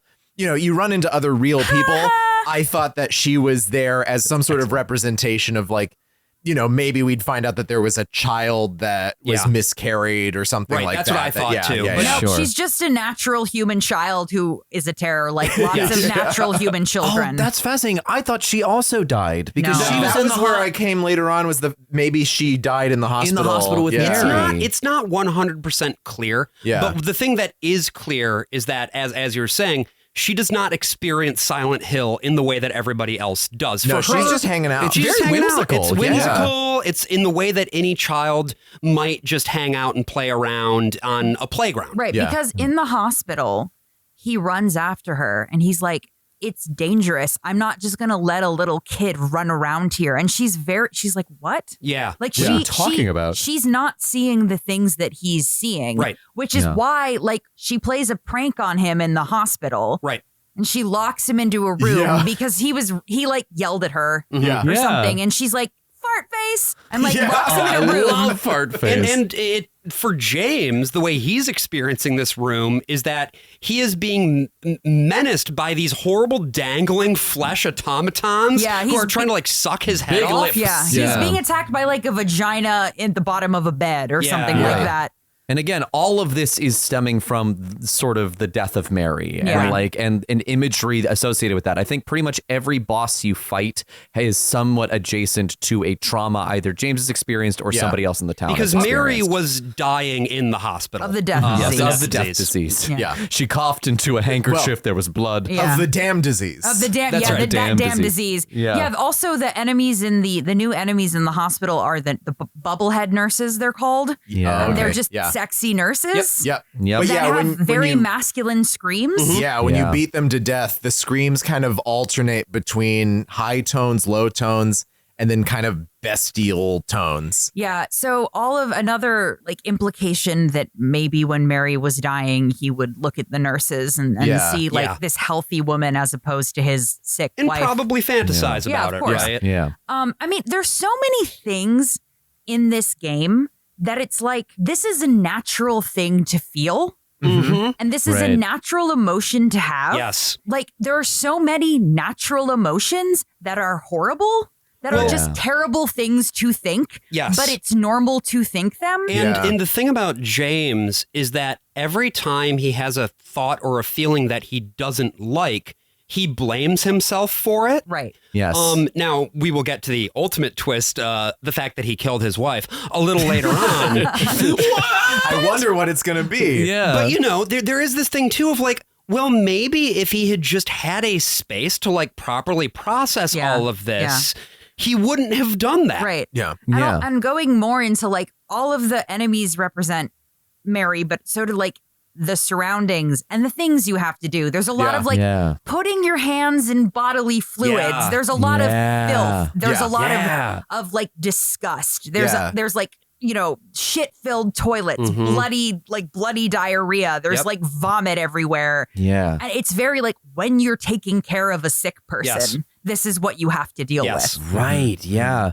And also, I based on that description, we are still saying you have to play this game. Yeah. It is so good.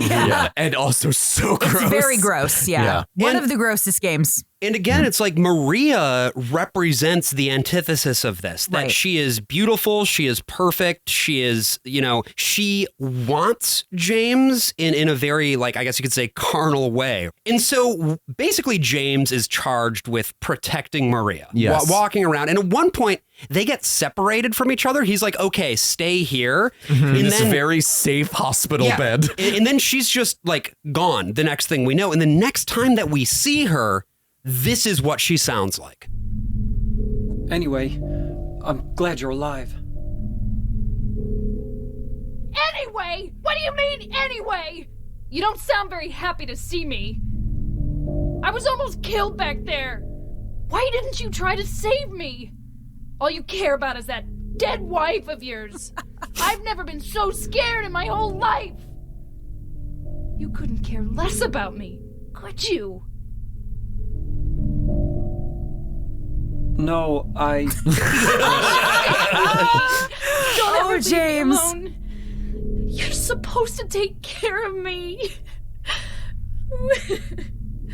This "you're supposed to take care of me" was, for me personally, one of the most interesting kind of thematic things about this game. Yeah, it really hurts. Yeah. In the ideal of like masculine protection, because I think on some level, James feels guilt that he could not protect his wife from the disease. From that damn disease. That nobody could, right? Right. Yeah. But also that he couldn't protect her from himself. Yes. Is the much scarier version of that. Yes. And you feel the agony in her voice. Again, after the funniest line delivery of, no, you get like this actually very sort of heartrending, you were supposed to protect me. That just like, that's the give and take of this fucking game. Right. Like you, at one minute you are laughing your head off and the next minute you're like, oh no, oh no, oh no. It's tapped into something very primal and evil about myself. Right. And then what happens like immediately after that is Pyramid Head kills Maria. Open up!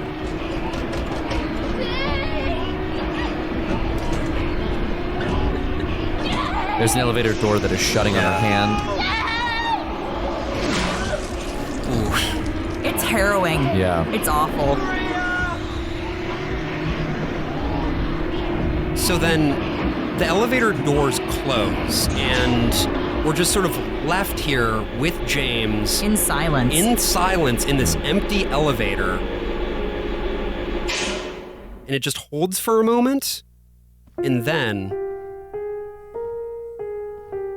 the doors open and James is just sitting with his back to the doors and he doesn't move for a minute. And, you know, actually you were talking about just like stillness and how, you know, afraid people are of just not having inputs or anything. But I found this to be like one of the most effective parts of the whole game. It's just sitting there and watching him process his grief. Because also, what is this game if not watching James process his grief? So I think that this game's moments of just like quiet and seeing him fail to process his grief and having like sort of him constantly push it away, because there's a few moments where you see him start to kind of, because like Angela later is like, I bet you wanted to get rid of her. I bet you found someone else. And he's like, no. And you see this moment on his face where he's like repressing it. He's like, I wouldn't. And she walks away and he says, I would never. Meanwhile, there's like 9 leg mannequins behind him going, are you sure? Yeah. Just gorge. Yeah. He has now failed once again in his task of protecting. Yeah. Right. The hospital is 2 hospitals. After that boss fight, you end up in a second hospital. Yeah. And like we talked about before, there are a bunch of doors that just don't open. Now there's different doors that don't open. You have to navigate that same general map in a slightly different way. And it's more fucked up. Like it's grosser. It's gooier. It's rustier. The effect is not as good as it could have been if the first hospital was a little less fucked up. Yeah, it was all pretty kind of fucked, nice and I think it should have just been like an abandoned hospital, but normal-ish, except for the, just old scary nurse ladies running around. Yeah. What we have in the first hospital is Maria saying, "No, I'm just going to lie down. You should leave. Right. Just go on. I'll be here." And then the second time that we see her in the alternate hospital, it's like she's a different Maria. Right. She's terrified. She's mad at him for leaving, even though she said, "I'm going to be fine. Just leave." And then Pyramid Head fucking kills her. Right. And when we go back outside, it's night. Yes. It is pitch black. And now instead of the fog, you're just dealing with nothing but the little beam of light coming off of your flashlight. Yeah, and I'll be honest, I was like, man, I miss the fog now. I never thought I would, but dear God. Too dark. Yes. And at this point now, James finds a map and a key. And there's a memo on there letting him know that he needs to make it to the Historical Society. This point, he's kind of just following directions. He's not even really like, oh, me and my wife loved that Historical Society. It's just literally like, okay, I'll go where someone points me. Right. Yeah. And it's also, there's this clue that like, one of our other special places is the hotel that's across the way. Right. And all the roads are blocked off. Right. But they're like, hey, you can get there through the Historical Society. Yeah. And Jason's like, okay. All right, the Historical Society is directly adjacent to the boat launch. Right. Yeah. Oh, yeah, okay. That makes more sense to me now. I was just like, oh, yeah, no. There's just a giant hole there you can jump down. Yeah, well, don't worry about it. There's a lot of stuff that's not going to make sense here in just a second. Because now we're in full-on nightmare logic. We get into the Historical Society, which it turns out was built to commemorate the various atrocities that were committed there during the Civil War. Yeah, there's a whole bunch of there's 67 dead bodies at the bottom of the Silent Lake. Right. Yes. Silent Lake. And all of this sort of is starts feeling like Toluca Lake. Thank you, Toluca. Starts feeling like jazz.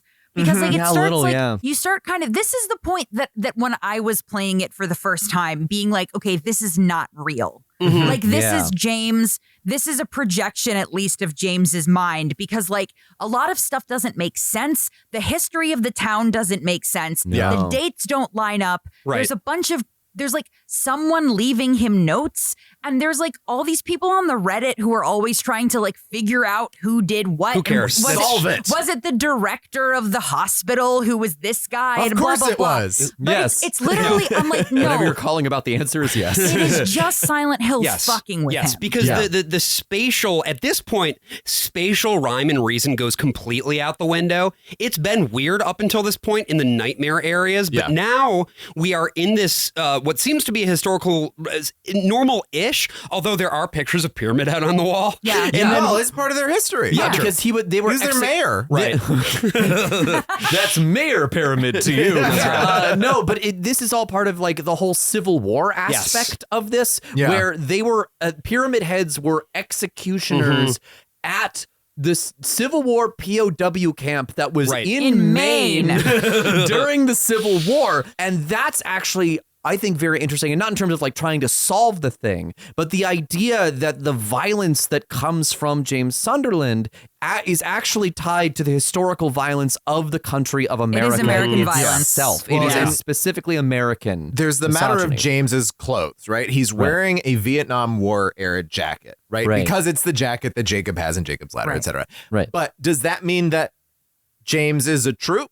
Yeah. Does it mean that he loves to just, he loves the aesthetics Is he of being stealing a troop? valor? Is he a valor thief? He definitely shoots he definitely can handle a gun. Yeah, that's true. In a way that is way more obvious in the remake. He's extremely good at loading the gun. That could just be because it's a fucking video game. I mean, when you see him look down the rifle in the original, he's stanced up. But I think about how the different ways, say from Alan Wake 2, Saga and Alan load their guns. She's very smooth. He's like, fuck, shit, motherfucker. He does it way clumsier and slower. Yeah, and even I think in some of the Resident Evils, when you're not playing as a troop, or whatever. Like member of stars. Yeah. You like the gun animation is a little bit different, but I think what's very interesting is earlier on you can find a news report about this killer named Walter Sullivan, who killed 2 kids and then killed himself with a spoon.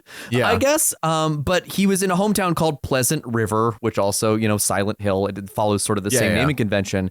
And the quote is, he didn't look like the type of guy who would kill kids. But I do remember that just before they arrested him, he was blurting out all sorts of strange stuff like, he's trying to kill me. He's trying to punish me. The monster, the red devil. Forgive me. I did it, but it wasn't me. So implying that the violence that is committed here is Pyramid Head, or the specter of Pyramid Head, I guess, working through these people. Yeah, it's like Bob from Twin Peaks. Yeah, right? Or responding to the guilt, like Nemesis. Yeah. Also, not the last time you will hear about Walter Sullivan in the Silent Hill series. The Room. Yeah. So now we're going down. We are going down into her. I did not. Thank you. Thank you, AJ. Hi, Mark. We're going down into the depths beneath the historical society. It is time for holes. And there is a big long hallway. absurdly long staircase.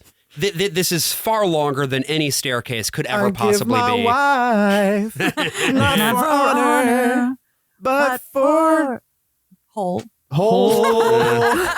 And hole eater. Wait, sorry, I'm rewriting this. Hark to us. There it is. There you go. Josh, are you happy? Yeah, you got to climb down that thing. And that's exactly what James does. He descends the very, very big stairs and starts jumping down a series of holes. How many holes does he jump down, Josh? I don't know, AJ. How he many jumps holes? down 5. Uh-huh. He jumps down 5 holes, which would land him in the 5th circle of Dante's Hell, which is wrath. Okay. Wait, so have we just been that keeps on giving, baby? Have we just been in the vestibule this whole time? Does the vestibule have a lake? Well, Mine think does. It's not a lake, it's an ocean. Oh my God. No, it's the woods. It's the woods before. Okay. Yeah. Well, there's woods before the town. We do start with woods. There are woods before woods? I don't know. AJ, are there woods before woods? There's woods within woods. Listen, sometimes things are the inferno, sometimes they aren't. Who can say? Yeah. What I can say is that we are in Toluca prison. We are now in jail. And the game always asks you, when you come to a hole that you've got to reach your hand into in the wall or through the toilet or whatever, it always says, do you want to do it? Will you jump? Yeah. And it's always, will you jump? You must. Will you go down? And you have what to. are we It's a going to false do? choice. Not? Yeah. I think that the series of the progression of the levels is very intentional. Yeah. Because we are moving through James's life. He lived in an apartment building with his wife. She got sick. She went to the hospital. And now we are going to prison, the place James belongs. Yeah, right. Or at the very least, he feels he belongs. The place he feels he belongs. Yeah.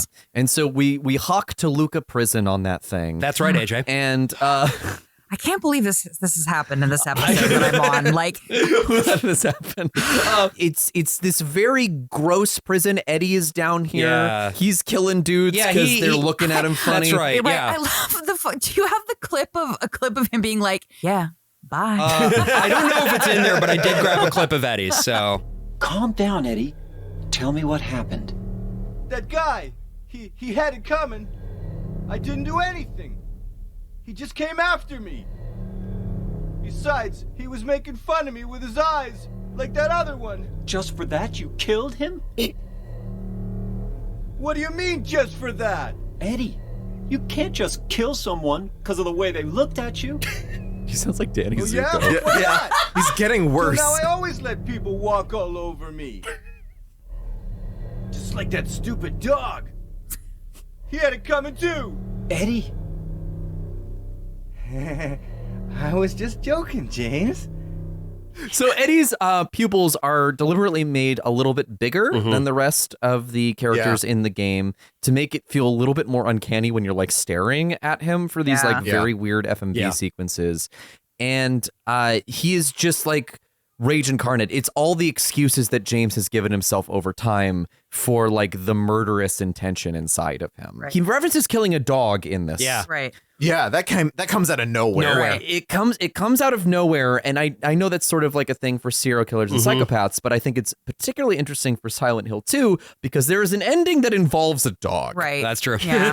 it's kind of He killed God? Yeah, and so that's the thing, I mean, right? I don't actually think Eddie has killed anybody. I don't. he's I a don't big think. talker about it. He just fantasizes I don't- about it. I think that those dead people are Silent Hill producing corpses. So the guilt that is plaguing his mind is just his own like self-hatred. anger. Yeah, I don't. I Yeah. don't think that he's a murderer. And God, that's so much better than whatever's going on right now in the Yeah, game. yeah. Right. But like, yeah, that's a much more interesting way of taking something that, yeah, ultimately just feels very pat, Right. in a way that the rest of the game doesn't. Right. I just don't. I don't think he makes sense as Yeah. a murderer. Well, particularly given that the first time you come across him in that clip that we played He's toward the beginning, puking. he's puking Yeah. because he came across a dead body, Right. presumably. Yeah. So this prison that we're in has a lot of like really cool spoopy things in it. There's an enemy that activates your static meter, The hidden prisoner. but Yeah. you can't see him, and It's- it never interacts with you, so it always just kind of keeps you on edge. You can shoot him right through the. James aims so high. Huh. He's like aiming at almost the ceiling. Also, when you shoot it, it makes the most human screams Oh, interesting. of any enemy. No. Yeah, and it also is saying something. Yeah, you can't quite tell. It's a little garbled. Some people have hypothesized that it's ritual, but I think it could be anything. Like it, I Yeah, think it you could just be mumbo jumbo. Yeah. Yeah, and this is in terms of sort of the core gameplay of this part. It's similar to the gameplay loop that we've had so far, right? Right. You've got to navigate this prison. Eventually, you find the map. You've got to go check every door. You've got to see which ones open, which ones don't, and you have to collect objects that will get you to the next part. Yeah. And there's actually two sets of objects. Yeah. The first object set is the 3 tiles that go into the base of the gallows that are just sort of sitting out there in this huge, completely open, what I think is the prison yard. It's a gigantic open square space for all of your web design needs. Yeah, that's right. This episode sponsored by. Sponsored by Squarespace and ZipRecruiter. Have you ever tried to hire people for jobs because you have your CEOs love our podcast? No one wants to work anymore. No one. The show's got CEO mindset. And yeah, you just put down the plates. This one isn't really a puzzle. You just find all 3 plates and then put them down in there, in whatever order. But it's hanging from this really comically small gallows. In this enormous room. Yeah. I was so terrified of this room because it's just in complete blackness, and as you keep walking through it, you eventually hit these gallows. Right. Yeah. But It feels like late episodes of Pets Cop. Yeah. There's The big open spaces in Pets Cop. This room is an example of a room that has nothing in There's it. nothing in there other than the gallows, although because it's supposed to be a big courtyard. you do hear something. I'm going to be honest, I missed this the first time, but there is apparently a horse. Well, what? Ooh, yeah. AJ's Horse Corner. It's been a while. Really has. We just got a review on Apple Podcasts the other day that said we want more AJ's Horse Corner. Well, here Give you the go. people what they want. Absolutely.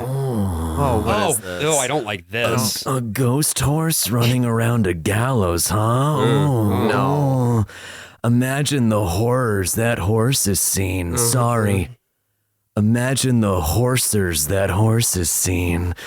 Oh, probably a lot of murders most full. Of course. The horse is invisible, so I guess it is true what they say. What do they say? Now you see biscuit. Now you don't biscuit. This is They're always saying that, yeah.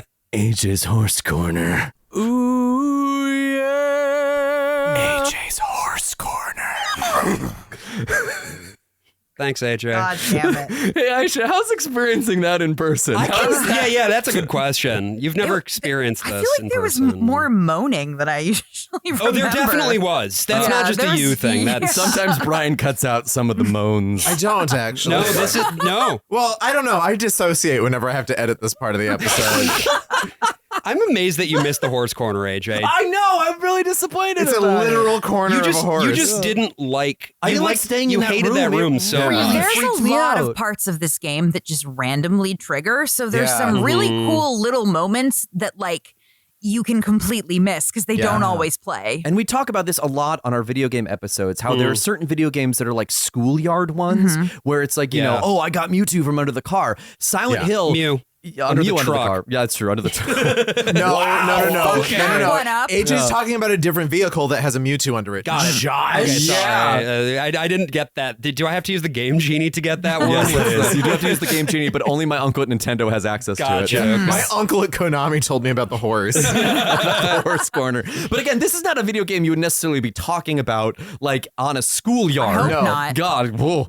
I don't know. I think some people like came to this game early and it like really shaped them. But like, you know, I could not handle this game as a kid. I don't think. I think if I'd played this game when I was like 14, 15, I would have fucking loved it. I mean, but the game is like so open to interpretation that like even just hearing something like that Phantom Horse can like completely change your understanding of what's happening in that moment. Right. It was a horse prison. And also depending on the ending you get, like what the preceding game means changes. Yeah. Like someone, I think It changes who wrote that letter to you. Yeah, one of the designers of the game has said that there are 4 canonical endings to Silent Hill 2. Yeah. And I think it's just at what Silent Hill is and what it means to you. Like, is it a real place? Is it hell? Is it purgatory? Is it Innsmouth? Or is it Innsmouth? Is it a cult of an old god? And it's all of the above, which I think is kind of cool. In the case I of love in the that. case of the gallows here, this is clearly on some level a representation of the actual executions that were done at this Civil War prison. Right. Because it's all old timey. And actually, a little later on, there's another puzzle that involves nooses. I missed that it was a Civil War prison, and I'm kind of glad that I did. It just doesn't really make sense. Add anything to it. I don't It's think. just a prison where, like, that was a courtyard. There's grass there, which means you must be out in the open, but But have you're gone down underground. 5 holes. Right. Yeah, you're underground. And this whole area is very Jacob's Ladder. Right. The rusted grates that you see different. There's another little enemy that's not a huge problem for you, but it's really fucked up, and it just tongue darts you as you run across the mandarins. grates. Yeah, that's what they're called. I don't know why. We have mentioned lightly the fact that there are puzzles in this game. Some of them involve like inventory shit. Yeah. There is a puzzle here where in order to get out of the jail, you need to find a horseshoe. Which you get in the when you fucking put the things in the thing in the gallows, it just shows up on a door. A wax the doll, horse. Okay, and a lighter. And these 3 items are then combined to create a handle that you can use to open the trap door. Because of course, It's dog shit. This one made sense to. I had trouble with some of the poetic hints and things like that earlier. The coin puzzle, really, the null thing being furthest from they. And it was like, well, all 3 of them, or just the lady and the guy, but it was the lady and the snake, but the lady and the snake are 2 apart from each other. That one really fucked me up. This was like, these are the 3 items in my inventory. This must be where I use them. But it doesn't fit with the rest of Silent Hill. No. Everywhere else, if there's a handle missing, you find a handle. Right. Yeah. This game is just full of keys to keys. Like you're getting a key to find a key. well, and again, it's 2001. Yeah. Like this was the style at And the it's time. fine. It's still it's fun. It's never boring. Right. But this is very 1992. This is like this is such a point and click. This is puzzle. a Monkey Island puzzle. Yeah. And it's interesting too how like you can have different, as we said, difficulty settings for the riddles, and they can get like more obscure as it gets to like extra mode. For They're example, complete bullshit when you have them on like. On hard, it's just like it's impossible. Like you're like. When first I appear, I seem deleterious. But when explained, I'm nothing serious. Even Sondheim would have been like, I don't know about that. Fun fact, Sondheim wrote the puzzles in this game. So on opening the trap door with this makeshift handle, we now find ourselves in a labyrinth. It's just halls on halls on halls. It's the back rooms. It sucks. Yeah. They invented the back rooms, and this is maybe the worst part of the game. Yeah. It's just it makes you feel bad. It lacks specificity. Agreed. And that's, I think, kind of the thing that makes it stand as a piece that just doesn't quite cohere with the rest of it, where it's like they clearly like needed to come up with one more thing. It feels rushed. Yeah, it really does. Yeah. But it has the one thing, which is the room that has Pyramid Head's knife. Yes. A mostly useless weapon. It just makes you really slow. And it makes you very slow. But it is pretty swings fun. very slow. And it one hits every enemy. And of course, James wields it exactly the same way as Pyramid Head. Right. So it's a great piece of storytelling. A great knife, in fact. That's what it's called. Wow. If you call it a sword, guys will yell at you online. Oh, really? Thank you. Sword, Okay. sword, motherfucker, come after me, please. I just need male attention. The other big thing that you Got find a drawer full of gummy cubes. with it. God damn it. We gave you the horse corner. The other thing that you find as you Yes. navigate the labyrinth is Maria. In the best part of the whole game, in my opinion. Oh, really? When she suddenly Mary, when she talks to you through the bars. Do we have a clip of that? We do. Maria? You said you took everything, but you forgot that videotape we made. I wonder if it's still there. How do you know about that? Aren't you Maria? I'm not your Mary. So, you're Maria? I am. If you want me to be. All I want from you is an answer. It doesn't matter who I am. I'm here for you, James. See? I'm real. Don't you want to touch me? I don't know. Come and get me. I can't do anything through these bars. You could. Skill issue. Yeah. Like, I like how sexually frank this scene is. The videotape, the way she's coming on to him now. Like, it's not puerile, it's not adolescent. Right. It's his brain turning all these little gears. My wife and I all the time will be like, James, honey, are you feeling all right? So what is it to each other? You said Do you also pause in between every line for Pyramid Head to sweep in the background? You said, Aysha, that this is your favorite scene. Yeah. Say more about that. Because it is the moment where I feel like Silent Hill has dropped its pretenses, like with the town with James. It has been like, okay, let's fucking get serious now. I am not your fucking wife, but I also am. Everything here is the way it is because of you. The way that she says, actually, the line read in the remake, I think makes you think of this more. But she says, I'm here for you, James.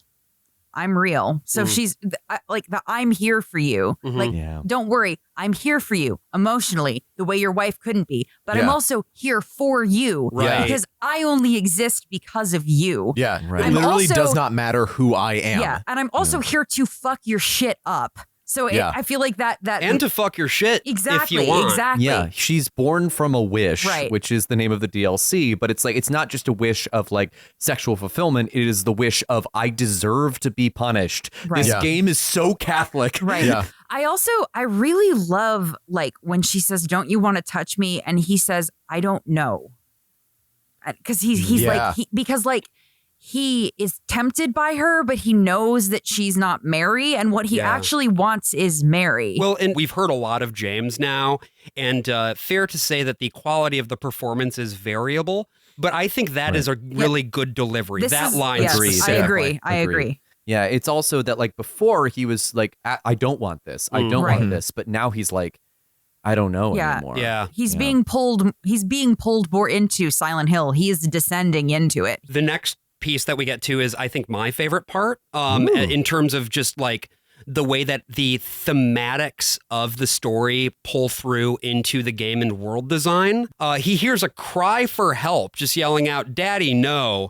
And this takes us into a fight with a character that is called Abstract Daddy. Now, Abstract Daddy is here with Angela, who we mentioned before. She's the one who, as we know, was abused as a kid, and that's what's brought her now into Silent Hill. And the design of Abstract She Daddy... killed her father and her brother That's right, who that's were right. abusing her. And good for her. Yeah. Yes. But she still lives with the pain and the guilt and the fear as the result of the abuse. Yeah. As well as what she did in response Right. to it. And she often, with James, she'll yell at him, but then she'll go, I'm sorry. Right. Like she'll keep apologizing to him even when he doesn't do anything. Yeah. And basically when James enters the room with Angela, what we see here is this horrifying monster. I wrote in my notes a leathery bed. Yes. It's like a bed that is also a person, It's that is like- also maybe two Yeah. people kind of coming out of it. I will say this is the best part of the remake. This fight is awesome. Oh, they've really reworked it substantially. It is so good. It's terrifying. Yeah, mechanically, the Abstract Daddy fight is not good. You just kind of have to shoot him and then run into a corner and shoot him again. Yeah. Running theme with the boss fights. Right. Yeah, they all suck.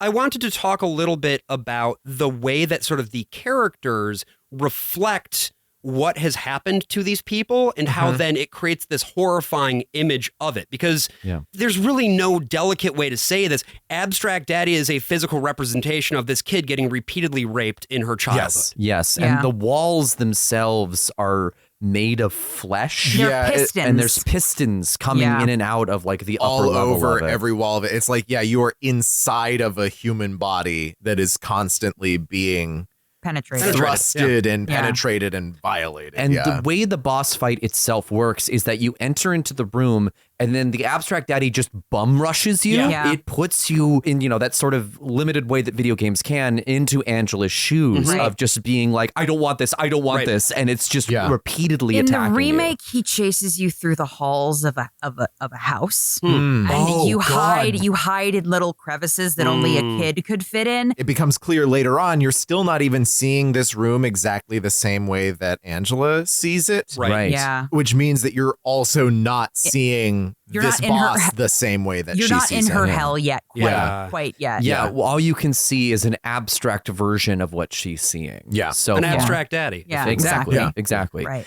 It is the strongest section, I think, of the entire game, and it is also the most unnerving. It's really exciting. I really needed to take a break after fighting this boss. That said, again, it doesn't feel gratuitous. No. It doesn't feel gross No. in a No. way that like so many rape scenes I think can. Yeah. And I'm definitely not a person who is like, you can't portray rape in fiction. In fact, I think that it's really damaging to suggest that you can't portray sexual assault in fiction. It's like, because it's not like if we don't talk about it, it will go away. Right. But I think that this is such a good way of really getting across the horrifying experience while like not making it titillating in any fashion. Well, I think the same is true of every other thematic element that is dealt with. I mean, I will say personally for myself, the stuff about hospitals and like being in the hospital for long periods of time and just being stuck with your own fucking viscera and shit. And it's like,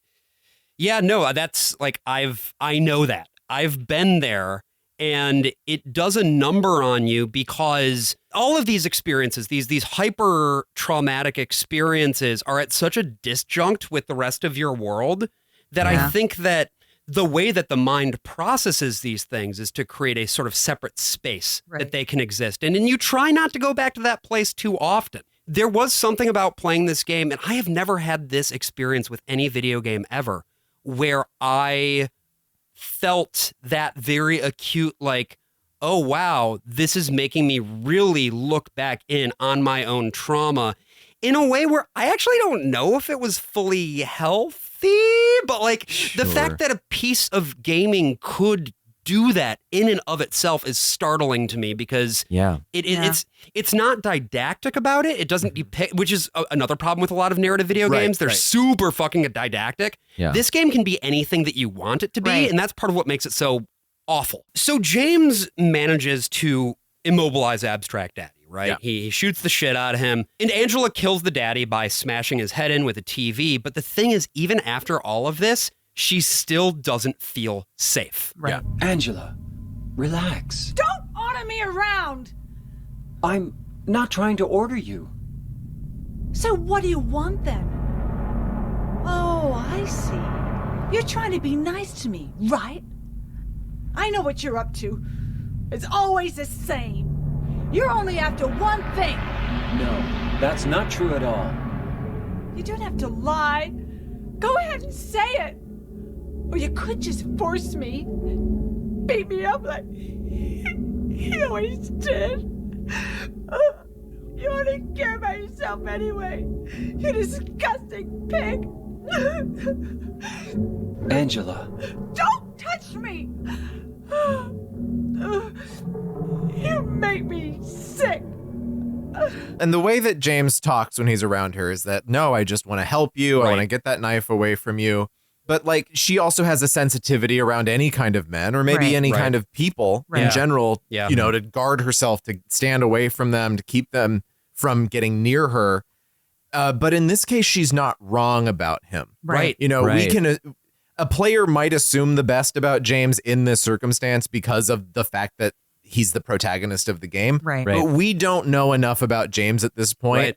And what we do know is what we're seeing through his fractured lens. Right. Which is, oh yeah, this is a guy who has a lot of rage and a lot of discomfort around his own sexuality that then turns into its form of rage. There's no reason to believe that she is safe with him. Right. Yeah. And actually, like, and this is what she says when we finally get to the final moment in her story, where she says something like, "What are you going to do? Are you going to save me? Are you going to take care of me? Are you going to fix me?" Right. And he's just like silent, Right. Because he can't, like, and he doesn't want to, like, he doesn't want to have to take care of this damaged girl. No, And he wants the fantasy. He wants the perfect woman who will do everything for him. Right. But I mean, I also, to a certain extent, but I also think that, like, Angela needs professional help. Oh, like, yeah. Angela needs something that he could never provide. Absolutely. Yeah. Right. And it's like he can't save her, just like she can't save him. And that is sort of very antithetical to like what most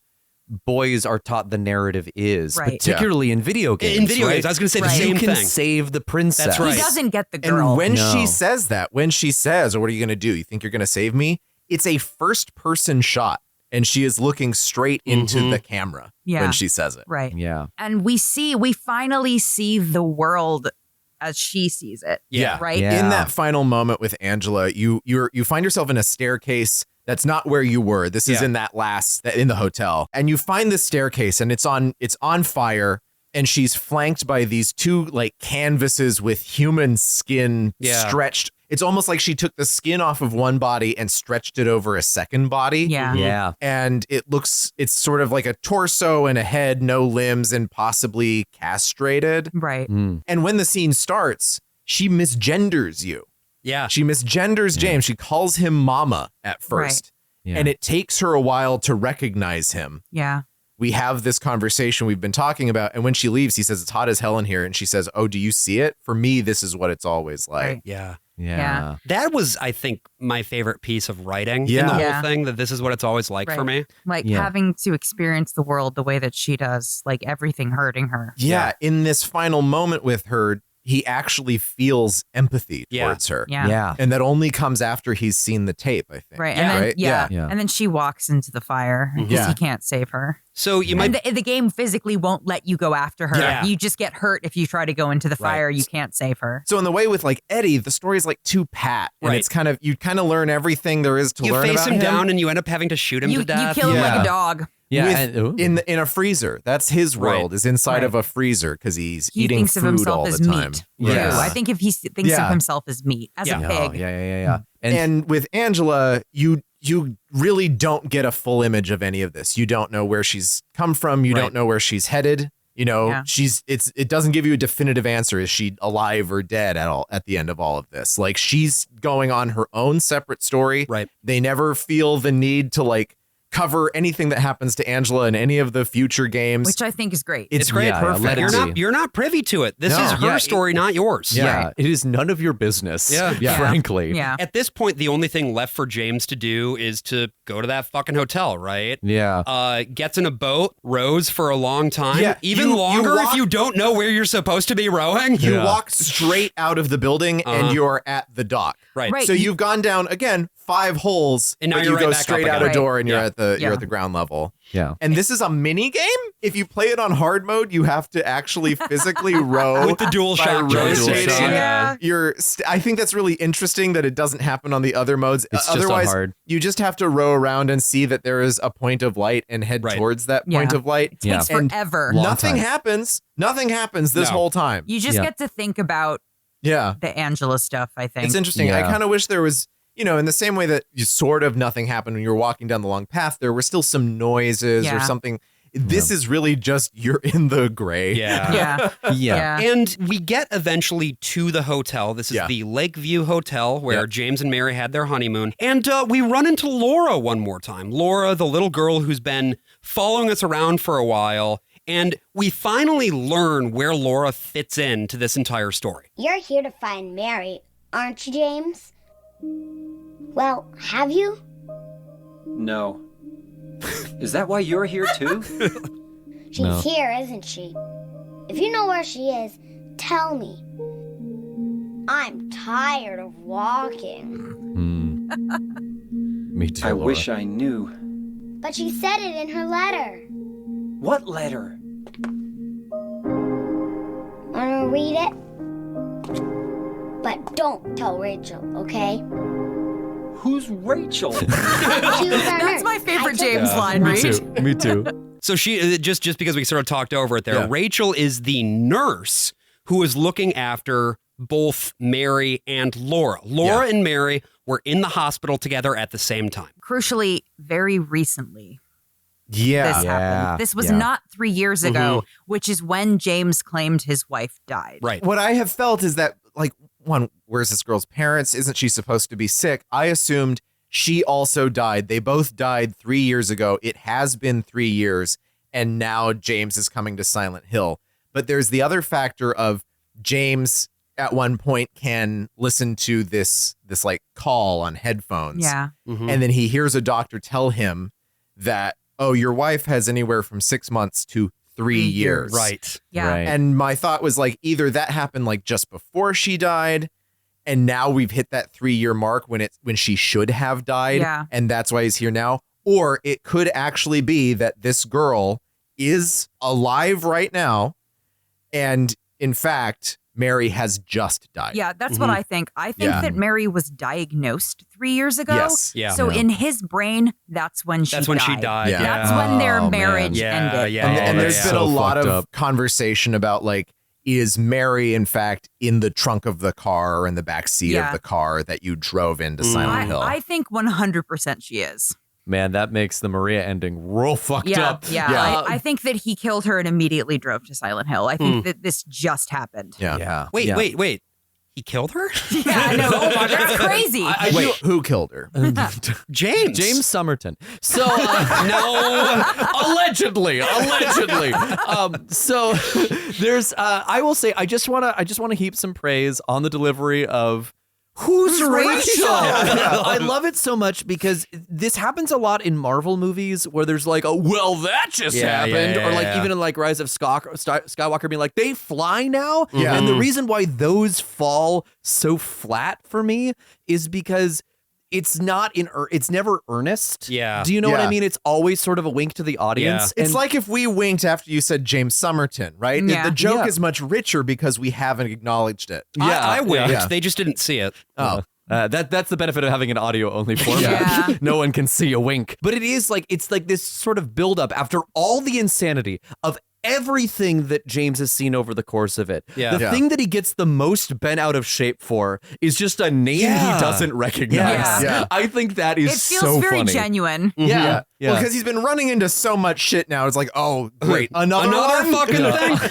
And I also just wanted to take a moment here to talk about the design of the hotel very briefly. Sure. This feels like a real place, I think, in a way that none of the other levels feel real. Like this is like Until the very end. until the very end when it yeah. becomes the nightmare version, Yeah. right? Yeah. But the normal hotel, it just feels like a standard could be functional hotel. And also has a stupid elevator in That's it right. that only takes one person's that's right. body Yeah. weight. And one And person's they better not be too big. They better not be carrying a shotgun. I call or a bullshit. gigantic He should have pyramid head become knife. nude. Yeah. Yeah, when, they should have become nude. when I went into the elevator, I saw the sign, it needs to have one person and the alarm goes off. I thought it was something was gonna appear right behind me. Yeah. There's two things like just in pops. Prey. Yeah. Like- No, it's just there's a puzzle here. Well, puzzle I use in the loosest sense where you have to disarm yourself entirely. It's a clever way to become disempowered. It is. Yes. Yeah. And it's also, I will say, they do have the assets in the game to make James nude. So That's they true. could have That's had him true. become nude. The other thing,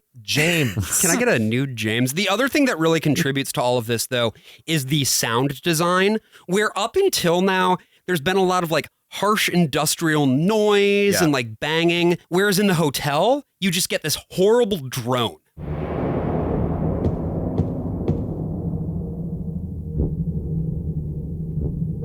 Just awful. Yeah. And this does not stop. But you are eventually able to make it to the old honeymoon suite after collecting several fairy tale based music boxes and then fusing them into one mega music box. And obviously this is reinforcing the Prince Charming coming to save the woman. You know, how James sees himself or wishes that he could be. And then you are suddenly faced with what James actually is, which is a murderer. Yeah, we there's a videotape. This is the videotape that was mentioned earlier by Maria. You get up to the honeymoon suite, you pop it into the VHS player, and it starts out with Mary just being like, "Hey, James, honey," and then you see James kind of bending over Mary, who's just lied down for a night in bed, and then he just moves very quickly. And that's really all you actually first see. He kisses her on the forehead. Right. And then he smothers her. And it does this sort of montage of all these other images, which again, it's trusting gamers a lot more than maybe you should. Yeah. I don't know. I'm sure there were a lot of very confused people on the forums back in the day. There was a lot of like questions like, who took the videotape? Where did the videotape come from? As if it's Silent Hill! As if it's not obvious that the videotape. Who's Rachel? The videotape is James remembering, That's his memory. facing what he did. Exactly. He ends up slumped in front of the TV with the TV in static in the same posture as the man who has been shot in the head. Right. He's so good. Back in the apartment at the beginning of And the that game. is another moment where you just sit with him for maybe a minute while he thinks.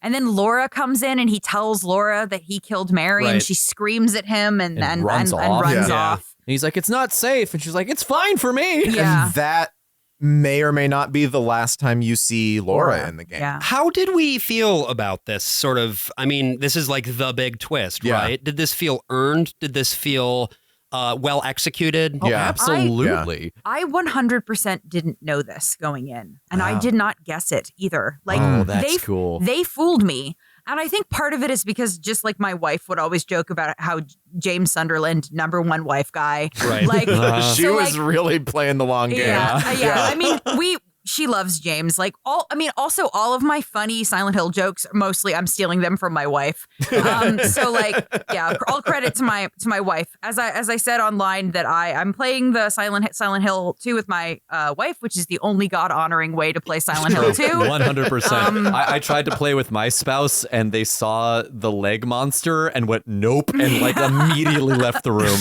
Yeah. So I actually have a deep well of sympathy for James. I actually like, and I didn't really the first time I played. I was like, fuck this guy. That was in like 2020, right? Yeah. First time? Yeah. So recently I have had a series of health scares. And they make you mean and they make you selfish.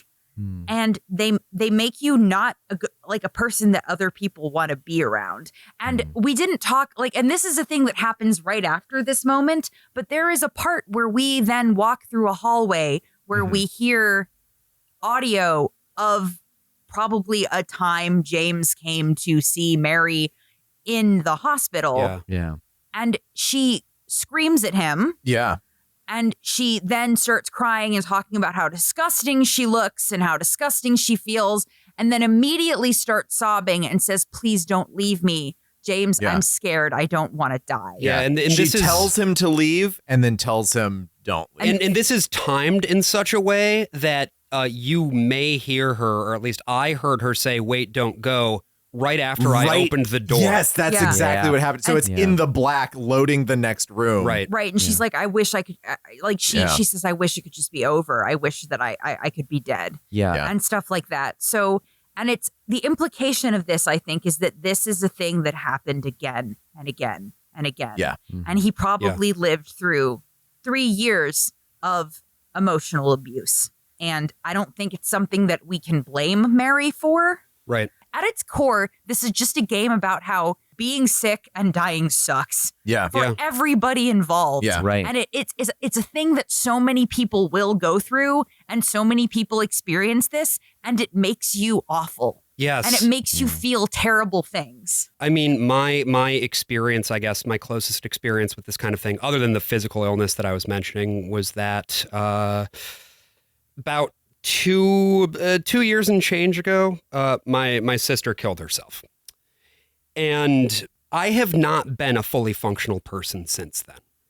I have seen myself become a meaner, more damaged person who oftentimes lacks the ability to relate with other people in a way that isn't completely selfish. Yeah.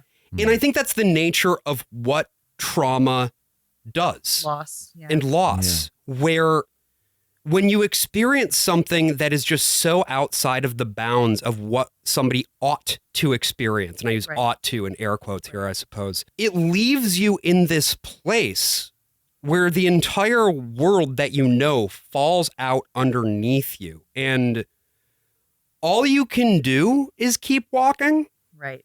And, you know, you'll every once in a while, you'll see the knife and you'll think about the knife. And that's maybe why I found, you know, the ending that I got of this game was the one where James, this is the one where if you keep looking at the knife and you stay on In low water. health, basically the ending is that James has already drowned himself. Silent Hill is, maybe it's hell, maybe it's like the refraction of his memories right before or right after dying. But James is dead in that end. But James is dead. Mm-hmm. And I'm at the point in my life right now with time. There's something interesting about 3 years. Because, you know, it will be 3 years come July. Yeah. Things change. A relationship to a traumatic event changes with time. And I feel like I'm at a point in my life right now where I'm honestly just starting to like come out of the horror and see what a future might look like, but it's going to feel different. Yeah. And something that I think is so smart about what this game does is that it gives options in the narrative with the endings for the different ways that somebody might get over a major trauma. Yeah. The thing that really strikes me about this game is just that, like, how simple it is. Yeah. Like, this is such a simple story. It's so dark and it's so horrific, but like, also even the stuff like the gendered violence in it, like the sort of like anger that you can feel that James feels towards Mary, because like when you marry a woman, she owes you something. And she didn't give that to him because she got sick and he had to take care of her. But I don't necessarily think that James is a misogynist or that he's any more of like any darker than any other man might be, any other heterosexual man might be in this moment. Yeah. So it feels just like the horror of this game, I think, is like taking natural, normal emotions and just sort of heightening them to the extreme and being like that, just like so many of the things we feel, if externalized, are horrific. Yes. Right. It's a game that is willing to look at the devil that was inside Walter Sullivan that caused him to, you know, kill those two kids and himself, and it doesn't blink at it. And that's what I think makes it so effective, is because I think we all feel that there is some evil inside of us, and we do have evil thoughts, right? That can be similar to the ones in this game. Right.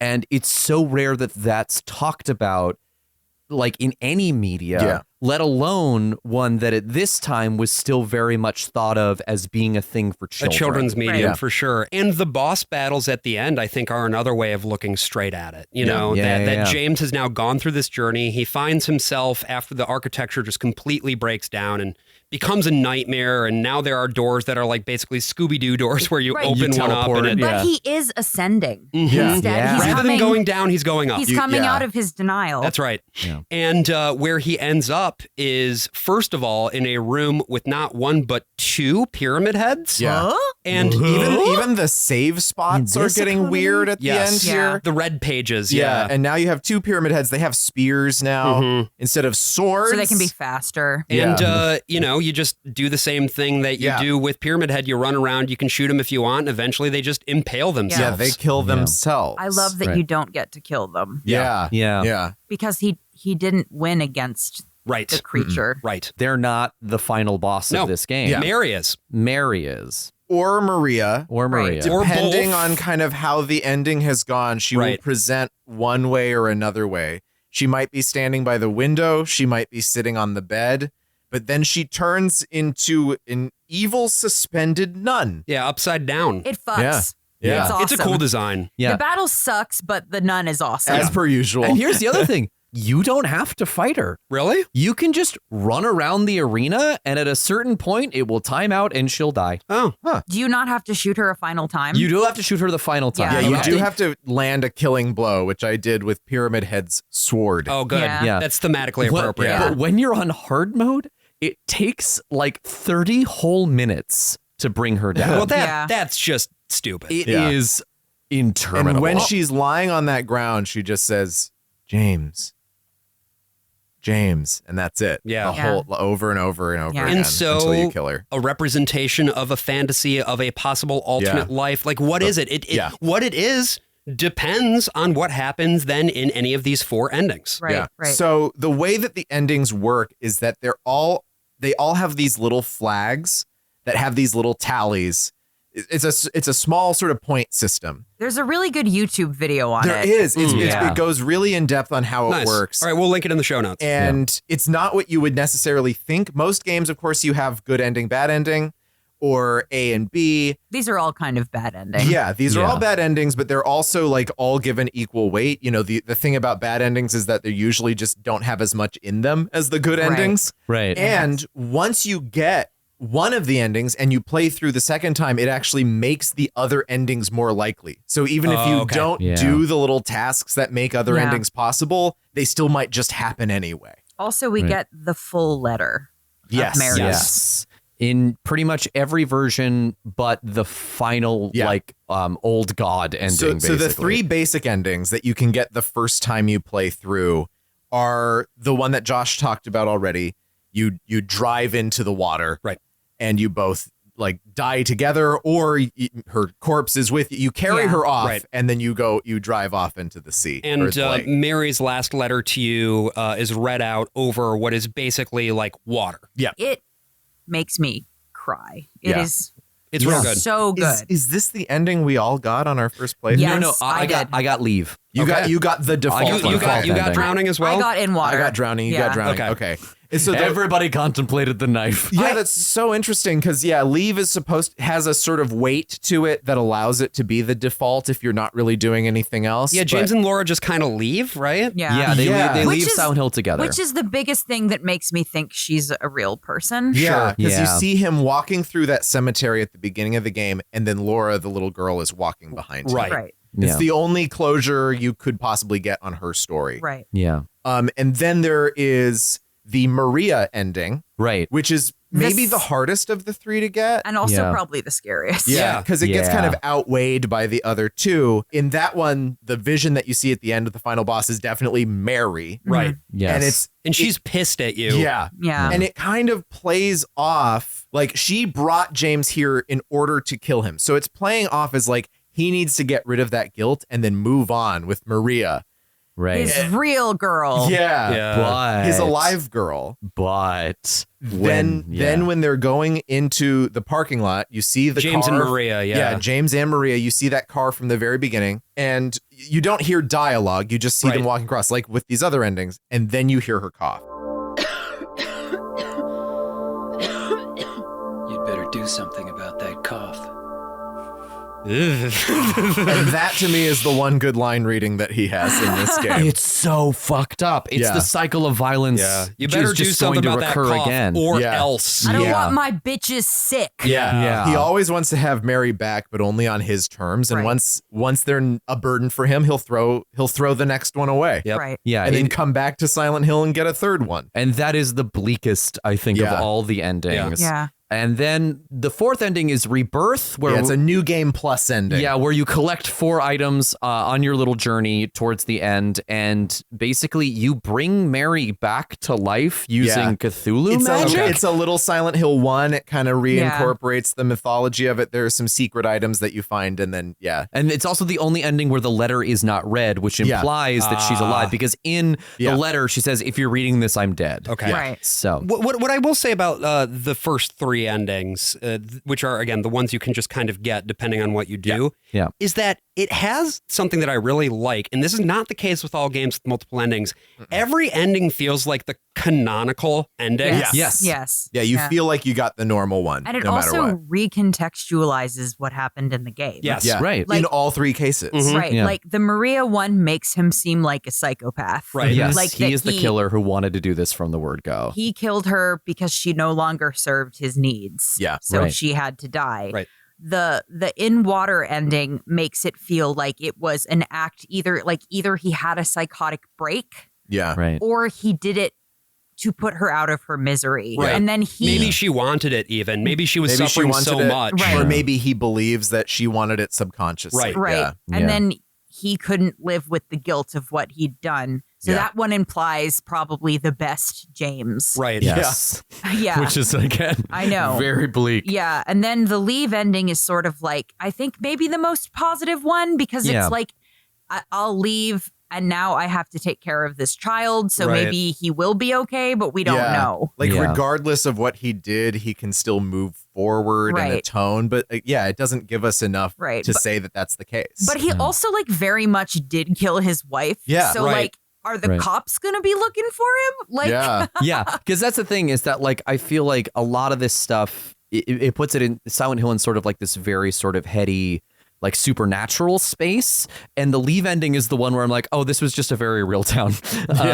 You know, I also think though it also almost to me is like the grossest ending. Yeah. Because it's sort of like, okay, well he can move on. Because sick people, it's like they're already dead, right? Yeah. Like, so yeah. did he It's even, a lot less repentant. Did he even do a murder, really? Yeah. She was dead already. Right. And stuff like that. The which is- eugenics ending. Yeah. Right. Yeah. Which, I mean, but that also means that Rebirth is sort of the one that like feels the most penitent because he's gone through like the steps to like bring her back to life. Right. He is not This coming was back to life. This was a ritual. Yeah. It is a sacrifice. It is a selfless sacrifice of him because he does not get to come back from Silent Hill. Right. It's only her who makes it out. Yeah. So, since Silent Hill 1, there's always been a joke ending. It's become tradition since the Microsoft Xbox and PC release of Silent Hill 2 to just make sure a UFO ending happens in every game that's continuous with the fake UFO ending of the previous game. Yeah. So really? It's a all whole of the arc? characters Yeah, jump on the same that's UFO. good. Yeah.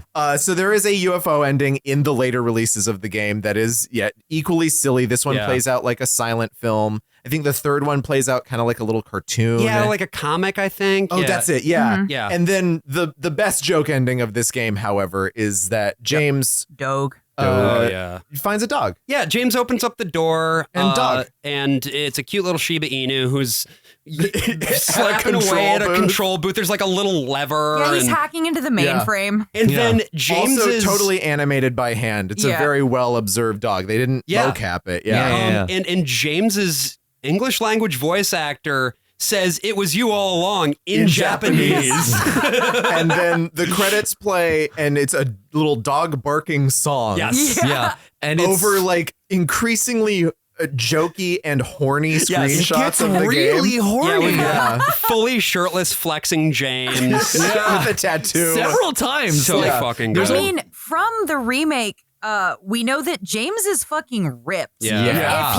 If he is Pyramid Head is swole. He's jacked. I also think that this is just a really nice thing to give as a gift to the player for having to go through all of that and shit. this is like you have to beat the game twice. Right. Yeah. In order or to get 3 times in order to get the dog ending. Yeah. So it's not like you're going to accidentally stumble upon it like your first time playing. And it apparently just came out of a meeting where they're like, what should we do for a joke ending? Well, they put it into a little box. Yeah, and someone just wrote dog. I love that. Suggestion box, dog. I love it. That's like, really good. Hold on, dog? And there's just one guy at the back who puts his arm out and goes, dog. Yeah, it's dog. Yeah. And his arm goes, dog. It's dog. Dog. And Mr. Konami is like, Please, Mr. Konami was my father. Call me Pyramid Head. Please, Mr. Konami was my father. Call me Hideo. Oh, good. Hideo. And that's Silent Hill 2. Yeah. what a great That's game. not everything in Silent Hill 2. You can't get to absolutely everything, but what a game. What a fucking game. And a game that has only like 5 enemy types in it.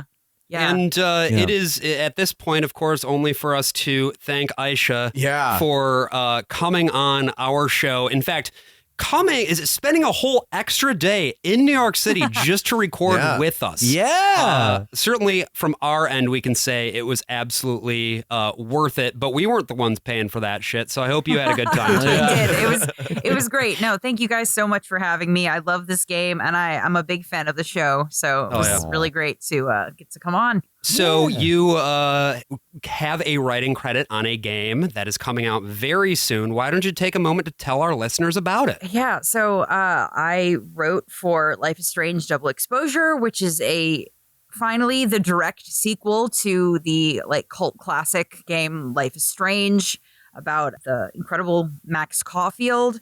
We've worked very hard on it for a very long time, so it's currently in early access. The first 2 chapters you can get right now, but it's coming out. The full game is coming out on the 29th, which is really soon. Fantastic. Check the show notes for the link to pre-order if that's something that you want to do. You can also play the first 2 chapters right now, right? Mm-hmm. Yeah. So get on that. And be sure to get that DLC because a certain someone in this room wrote that entirely exclusively yourself, right? The AJ, you did? Yeah, thank you. And he's here tonight. Oh, that's right. Hey. Yeah, there's a DLC where you can get a cat. Okay. And the cat is just there through the game. Let's go. Yes. Cat ending. Cat ending. Cat ending. So it's just we all sat in a room and everybody wrote down and one of them just said cat. it's not an expansion, but it does there's more writing to it and it's incorporated into the main game. Yeah, Very it adds cool. some content. That's really neat. Max collapses to the floor. It was you all along. Yeah, exactly. In Also- Japanese, weirdly. If you are listening to our show for the first time today, thank you for doing that. Hello and welcome. We hope you've enjoyed to this Silent episode. Hill. If you would like more episodes of the Worst of All Possible Worlds, obviously we have our backlog. We also have a Patreon, which is patreon.com/worstofall. Every other week's episode, we put in its entirety behind that paywall. And we've talked about a number of really great games, including but not limited to Alan Wake 2, Outer Wilds, and Max Payne 2. So if you're interested, If you're into Hole, if you want to show some Hole, drop us $5 at patreon.com/worstofall. We look forward to seeing you there. So like I was saying a little bit earlier, this is Josh. Hi. There was something about going through this game that made me feel something that I have not felt from any game ever, and also have very rarely felt from a piece of media, which is that this is something that understands what the horror of really going through it looks like. Yeah. And I know that right now is a horrifying time to be alive in so many ways. We wake up, flip through X the Everything app, and see countless unimaginable horrors being perpetrated on humans who did not deserve any of this. And none of us deserve what has been thrust upon us as a result of life. But if you are out there right now struggling with something, whatever it is, whatever you're feeling, just know that right now, if you're on the way down, if you feel yourself going through hole after hole after hole after hole, that's just how it is. But you can still keep holding on because eventually you're going to make it back out. I'm the worst of all possible Joshes. I'm the worst of all possible AJs. And I'm the worst of all possible Bryans. And we will see you next week.